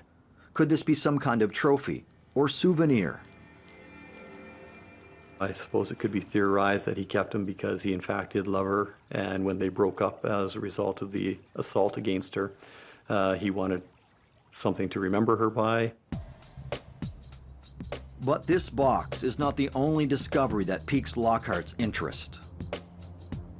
One of the things that still piques my curiosity when I think about it is when I was searching Michael's bedroom, I came across a letter addressed to him that was sent by his legal aid lawyer who was representing him for the assault charges. On the back of that legal aid letter were what I would call crib notes, which was a basic outline of the information he provided to me during that initial investigational interview that I had with him. These notes raise some important questions for Dallas Lockhart. Were the notes written by Bridges in preparation for the interview with Lockhart, or were they written after the interview so that he could remember what he told the police? Again, the results of this search do not give the police enough evidence to make an arrest. Michael Bridges spends most of his time locked in his house, keeping his contact with the outside world to a minimum. One thing that we did learn about Mike Bridges is that when he was laying at home watching TV, a lot of what he watched was crime shows. He actually had a fairly good understanding of forensic techniques and investigational techniques. Lockhart and Paulson continue the investigation, but they are running out of options. None of Aaron's bank accounts have shown any activity for months. They are now looking for a body. Since Bridges' residence is next to the city cemetery, they focus their search there. They hire a private consultant that uses sonar technology to scan some graves that might contain more than one body. We looked at graves that would have been potentially open in and around the time, like freshly open for burial, in and around the time that Aaron went missing. Our mindset at the time was, okay, what graves would have been actually open, like ready for caskets to go in, and there was very few. You know, it wouldn't have been, it's a big graveyard, but very narrow window, less than half a dozen, and that's the ones we had the sonar look at them to see if there was anything unusual. This search also fails to yield any clues, and the investigation becomes inactive. Nevertheless, Lockhart and Paulson try to keep Aaron's case from going cold. One of the things that we really tried to do was always keep this in the forethought of the public. We never wanted Aaron to become just another missing person. Several months later, an unexpected and intriguing turn of events revives the interest in the Aaron Chorney case. We did receive, I believe it was 4 letters in total, beginning in the fall of 2002 related to this investigation. I believe there was one left in a public area which was subsequently turned over to us, and one was addressed to the Chorney family, which was delivered to us, and then 2 more were mailed. And these letters were of quite a concern to us because they contained language which suggested that either the writer was involved or the writer was a close friend or associate or well known to a person who was involved. Well, aside from the obvious of reading and looking at the content of the letters, we also subjected every letter to forensic examination. So we had the paper checked for any fingerprints that were on it. We had the lick strip on the envelope and even on the stamp checked to see if there was any DNA evidence on those. We had handwriting analysis compared to, in this case, Michael Bridges, because at this point in time when we had the letters, he had been identified as a suspect in a homicide investigation. Forensic analysis does not yield any results. Even the language used in the letters is both confusing and cryptic and does not draw a clear conclusion.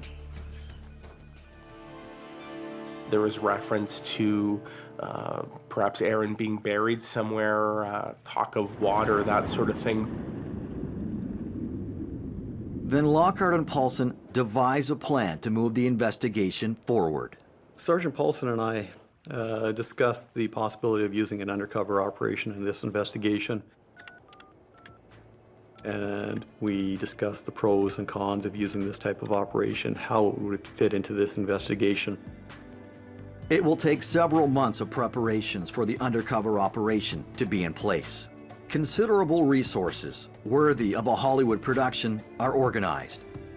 Will it be enough to convince Michael Bridges to reveal the role he may have played in Aaron Chorney's disappearance?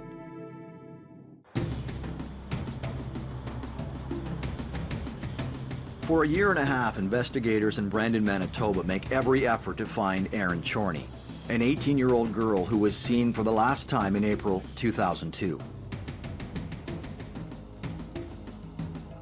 The number one suspect is none other than Erin's former boyfriend, Michael Bridges. But the police don't have enough evidence to arrest him. As a last resort, they call upon the specialized services of the RCMP to develop a complex undercover operation. The goal is to get a confession from the suspected murderer. Undercover operations are highly classified procedures within police services.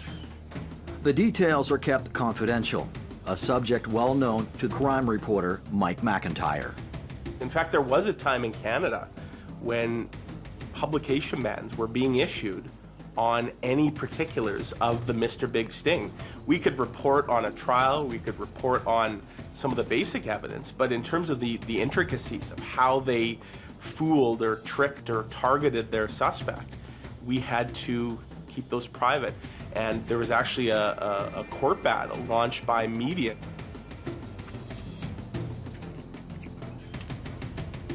And the Supreme Court, I think rightfully so, said, look, there's got to be some accountability here. There's got to be some transparency. The undercover operation begins with very thorough research about their target, Michael Bridges. They had to get to know their target, and they sought to learn everything they could about this person. What made him tick? What did he like? What did he dislike? And they used that knowledge to actually form the basis. The first approach is such a pivotal part of this investigation. I mean, if you mess that up, then the stage is set for potential disaster. So you've got to, right from the get-go, get him on that hook. To draw Michael Bridges into the operation, police send a canvasser to knock on his door. She tells him that if he takes a short survey for a radio station, all participants are automatically entered into a draw for a prize. In this case, a trip to attend a Calgary Flames hockey game. Well, of course, the police knew that Michael Bridges was a big hockey fan, specifically a Calgary Flames fan.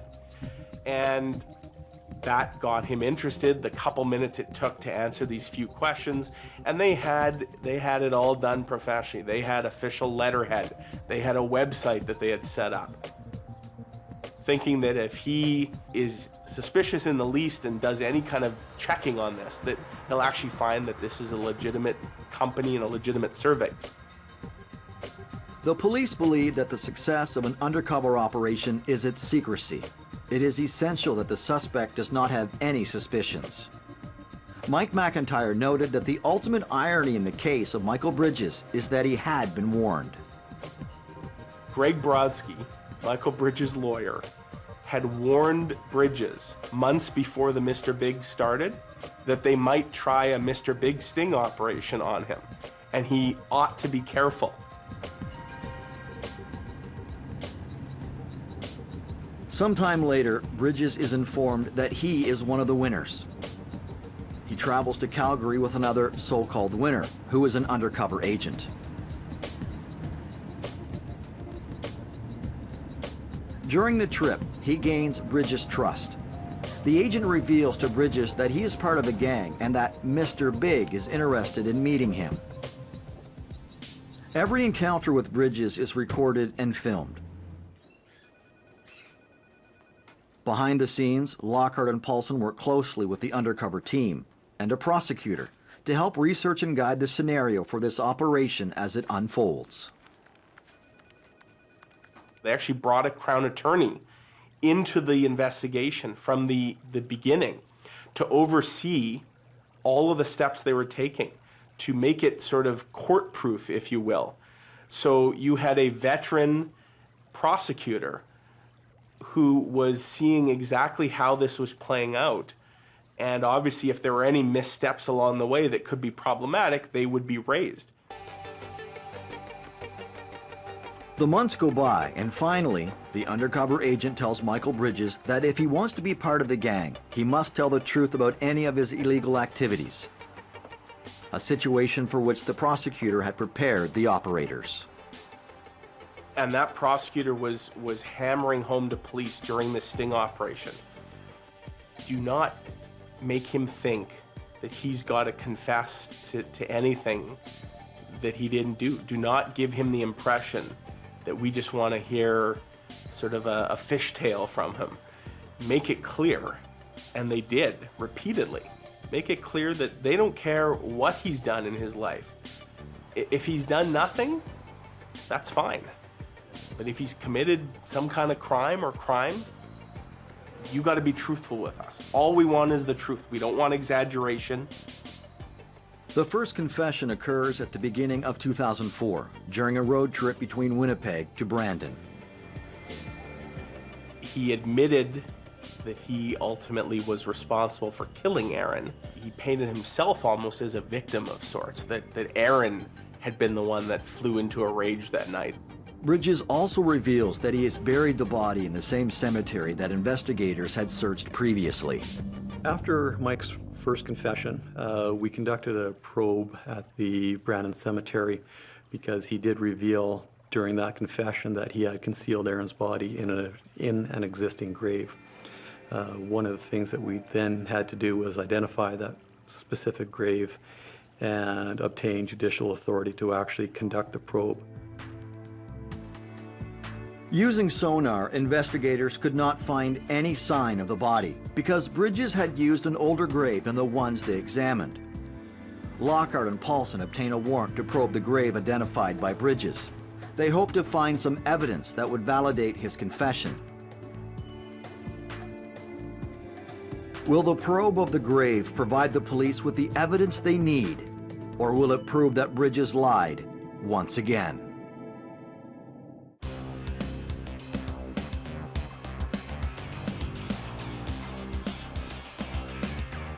The disappearance of a young woman in Brandon becomes a murder investigation. With no physical evidence, the Brandon police asked the RCMP to coordinate a sting operation 22 months after Aaron Chorney's disappearance. Michael Bridges reveals his secret to an undercover operative he believes to be a gang member. To verify that Bridges has told the truth, the police are preparing to probe a grave in the Brandon Cemetery that might contain 2 bodies instead of 1.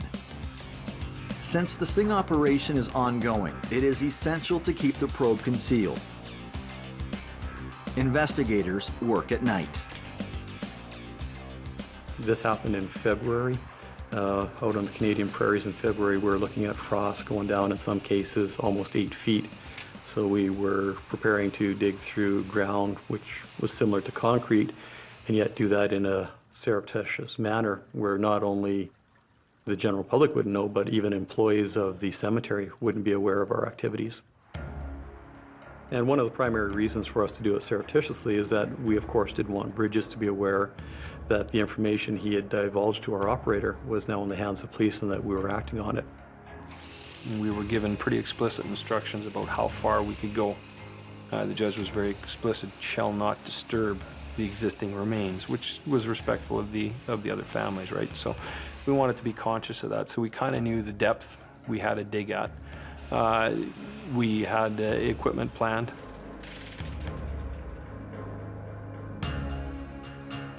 After several hours and 3 attempts, the police find a piece of light-colored fabric. The cloth matches the description of the sheet that Bridges used to wrap Aaron's body. With this discovery, the police hope to obtain a warrant to exhume the grave the following day. Bruce Klassen and his team need to reset the gravesite before they leave. They can't risk this discovery going public. Meanwhile, investigators still feel that Bridges might be holding back some details. They encourage him to rehearse, as if for a movie, so he is comfortable telling the truth when he meets Mr. Big. In a second confession, Bridges admits that Aaron Chorney's death is not the result of an accident. He killed her deliberately, and he begins to give details about the circumstances of the crime. First, there is an argument between Aaron and Michael. As the dispute heats up, Bridges loses control and chokes her with his arm. The blood flow to Aaron's brain is stopped, and she collapses.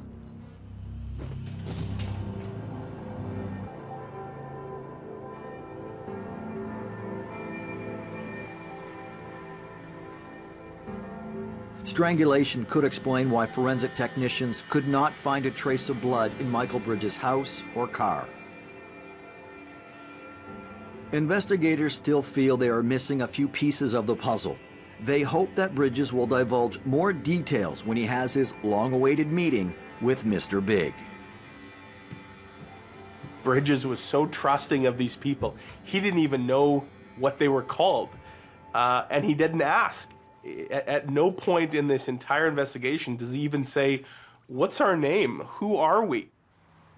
Michael Bridges' third and final confession comes on February 12, 2004. It takes place in a hotel room in Winnipeg. The room is wired with covert cameras. Under the pretext of calming his nerves while he waits for the meeting with Mr. Big, the operative suggests that Bridges rehearse what he will tell the boss one last time. This final confession is the most detailed of all.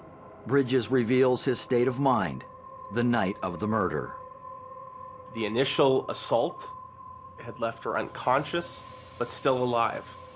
And so now he had to do something else. So now it went from a violent assault to a strangling. And he takes the time, and this would have taken a few minutes to get the hairdryer extension, to wrap it around her throat, and to seemingly choke the life out of her. But she still wouldn't die, at least in his eyes. She was still showing some signs of life, however faint. So then he makes the decision again, and he describes sort of a few moments of reflection in each stage where he's actually thinking, what do I got to do next? What do I have to do to kill her? So he fills the bathtub, and one can only imagine that would take a few minutes. The bathtub doesn't fill instantly. So he's filling the bathtub as she's in sort of the death throes, fighting, gasping for her final breaths. And when the bathtub is filled, in she goes.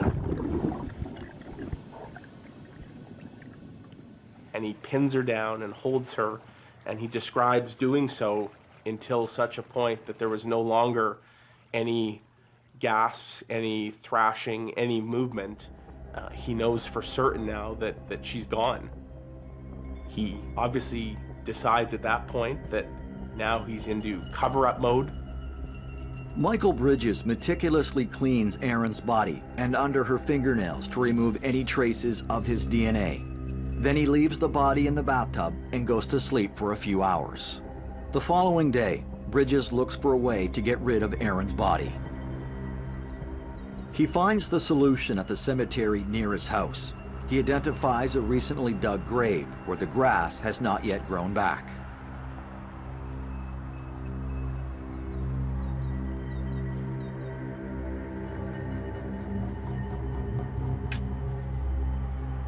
He digs a few feet into the grave. He places Erin's wrapped body just a few feet above the existing coffin and then refills the hole.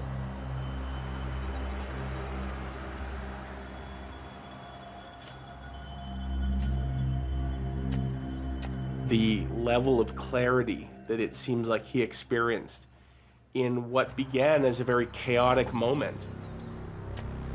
How somebody goes from that chaos to the sort of clear thinking to not only how to finish her off, but then how to ensure that it never comes back to him.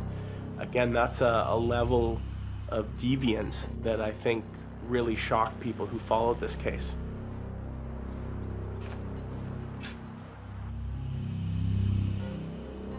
I think it became much easier for him to begin to now get into the more grisly details, the more sadistic details of what ultimately happened to Erin. Following his rehearsal, Bridges expects to see Mr. Big, but instead, he has the surprise of his life. Several officers led by Sergeant Paulson storm the room and arrest Bridges for second-degree murder. Michael Bridges looking like a deer caught in headlights when he realized that his whole world, everything he believed in, had just come crashing down on him. And the agent that he thought was his buddy, who was paving the way to this this brand new terrific lifestyle was actually an undercover cop. After a frustrating 22-month investigation, police have to compile evidence for trial. They have to verify as much of Michael Bridges' confession as possible. The day after Bridges' arrest, forensic officers are back at the Brandon Cemetery. They prepare to exhume Aaron Chorney's corpse.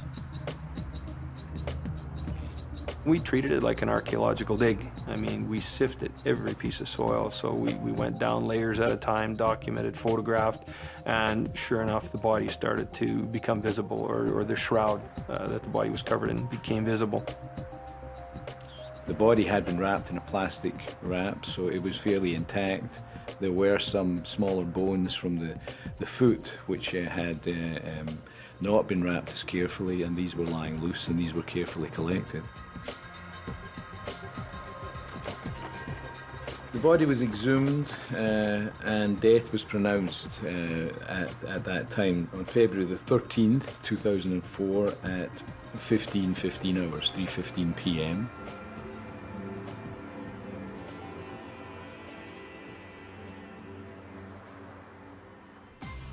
The autopsy takes place at Winnipeg's Health Sciences Center. You start taking things apart, and again, the blanket came off without too much difficulty. And then the plastic bags, you're taking them off one at a time, and you're labeling them, marking them. Where did you find it? On what part of the body did you find it? Right, left? You know, those kind of things. You're documenting all of that. And then the doctor himself starts to get into the actual cause of death. The body is formally identified by comparing the corpse's teeth with Aaron Chorney's dental records. Dr. Littman proceeds with a methodical examination of the body to identify the cause of death. But decomposition was so advanced that many techniques could not be used. Bones that are broken will still be broken, and if a bullet fragment or a knife or some object is still present in the body, then that can be recovered. But in this case, there was evidence of pressure on the neck. There was the hyoid bone fracture and the bruising and the thyroid cartilage, so that was indicative to me that there had been some external compression of the neck. The lungs were in such a state that there certainly couldn't be any comment made as to whether or not the lungs were filled with water. Similarly, I couldn't say whether the stomach was filled with water. So at the time of the autopsy, the end of the autopsy, with the damage to the neck structures, I came to the conclusion that that was the cause of death. The prosecution's case now includes 3 confessions from Michael Bridges, fully documented by hours of video and audio recordings. They also have sufficient physical evidence to corroborate Bridges' confession. Long before the undercover operation, Bridges acquired the services of one of the most famous criminal defense lawyers in Winnipeg, another indication for the police that perhaps Bridges' conscience was not clear. Will the defense find any flaws in the investigation conducted by Lockhart and Paulson? After nearly 2 years of investigation, Michael Bridges is charged with the murder of Aaron Chorney. Confessions obtained by the police during an undercover operation revealed every detail of the murder. It starts with a domestic dispute between a young couple that turns violent. Bridges gets angry and strangles Chorney. To ensure that she is dead, he then fills the bathtub and holds her head underwater for 20 minutes. The following night, he wraps the body, drives it to the municipal cemetery, and buries it in a recently filled grave. The trial begins on June 14, 2005. 2 key issues feed the exchanges between the defense counsel and the prosecutor. First, is the evidence obtained by the undercover operation admissible in court? Second, did Michael Bridges premeditate his crime? I mean, at that point, the whodunit part of this case at trial was gone. Bridges wasn't going to be able to argue. He knew something only the killer would know, and that was the location of the body. Bridges is charged with second-degree murder at the time of the arrest. However, with the increasing evidence of premeditation, the charge is upgraded to first-degree murder. It was a fascinating point of law, the first-degree argument. It sort of debunked the myth that a murderous plan or plot had to be something that had been sort of well thought out, planned perhaps days or weeks in advance by law. And as was argued successfully at this trial, a plan to murder can be formed in a matter of minutes. And that's exactly what happened here. The Crown successfully argued that Michael Bridges had sufficient time with Aaron Chorney laying unconscious on his floor. He could have done one of two things. He could have tried to save her. He could have called an ambulance. He could have called police. He could have done something personally to save her. But in those few moments that he admits he sat there in silence, her life hanging in the balance, that's when he formed the plan to kill, the strangulation and the drowning and the cover-up. And even though it wasn't a great amount of time, by law, that was sufficient time to form a murderous plot, and clearly the jury accepted that. At the end of the trial, Michael Bridges is sentenced to life in prison without the possibility of parole for 25 years. Bridges appeals, but it is dismissed in October 2006. This crime without witnesses, without a drop of blood, was almost perfect. And if Michael Bridges had been able to keep his secret, the police would have never been able to prove his involvement, despite the heavy presumptions against him. Had he committed the perfect crime? Possibly. There's a good chance that this was never going to be discovered. Certainly, Erin's body, the chances of her body ever being uncovered were extremely remote. This isn't somebody who threw a body into a river that, weeks or months later might somehow surface. He had put Erin in a spot that nobody was going to ever find her. And for that reason, and the fact that he isolated himself and kept this secret, he probably had good reason to think he was going to get away with this. But at the end of the day, his quest for money, his quest to live a certain lifestyle that he felt he deserved, and his big fat mouth was what did him in. This case highlights the advantages of an undercover operation, which in some circumstances is the only way to solve a case. This is the one where it all came together, the perfect storm of a sting operation. Because unlike almost every other Mr. Big Sting that's ever been done in Canada, they weren't just looking for a killer. They were looking for a killer and the victim. And that's what made this one so unique. In this case, water played a revealing role. When Michael Bridges chose to use water to complete his crime, he turned a domestic drama into premeditated murder. Bridges' cold-blooded action shocked the police, the community, and even the judge during his trial. But the memory of Aaron Chorney lives on in the hearts of her family, friends, and everyone involved in bringing her death to justice.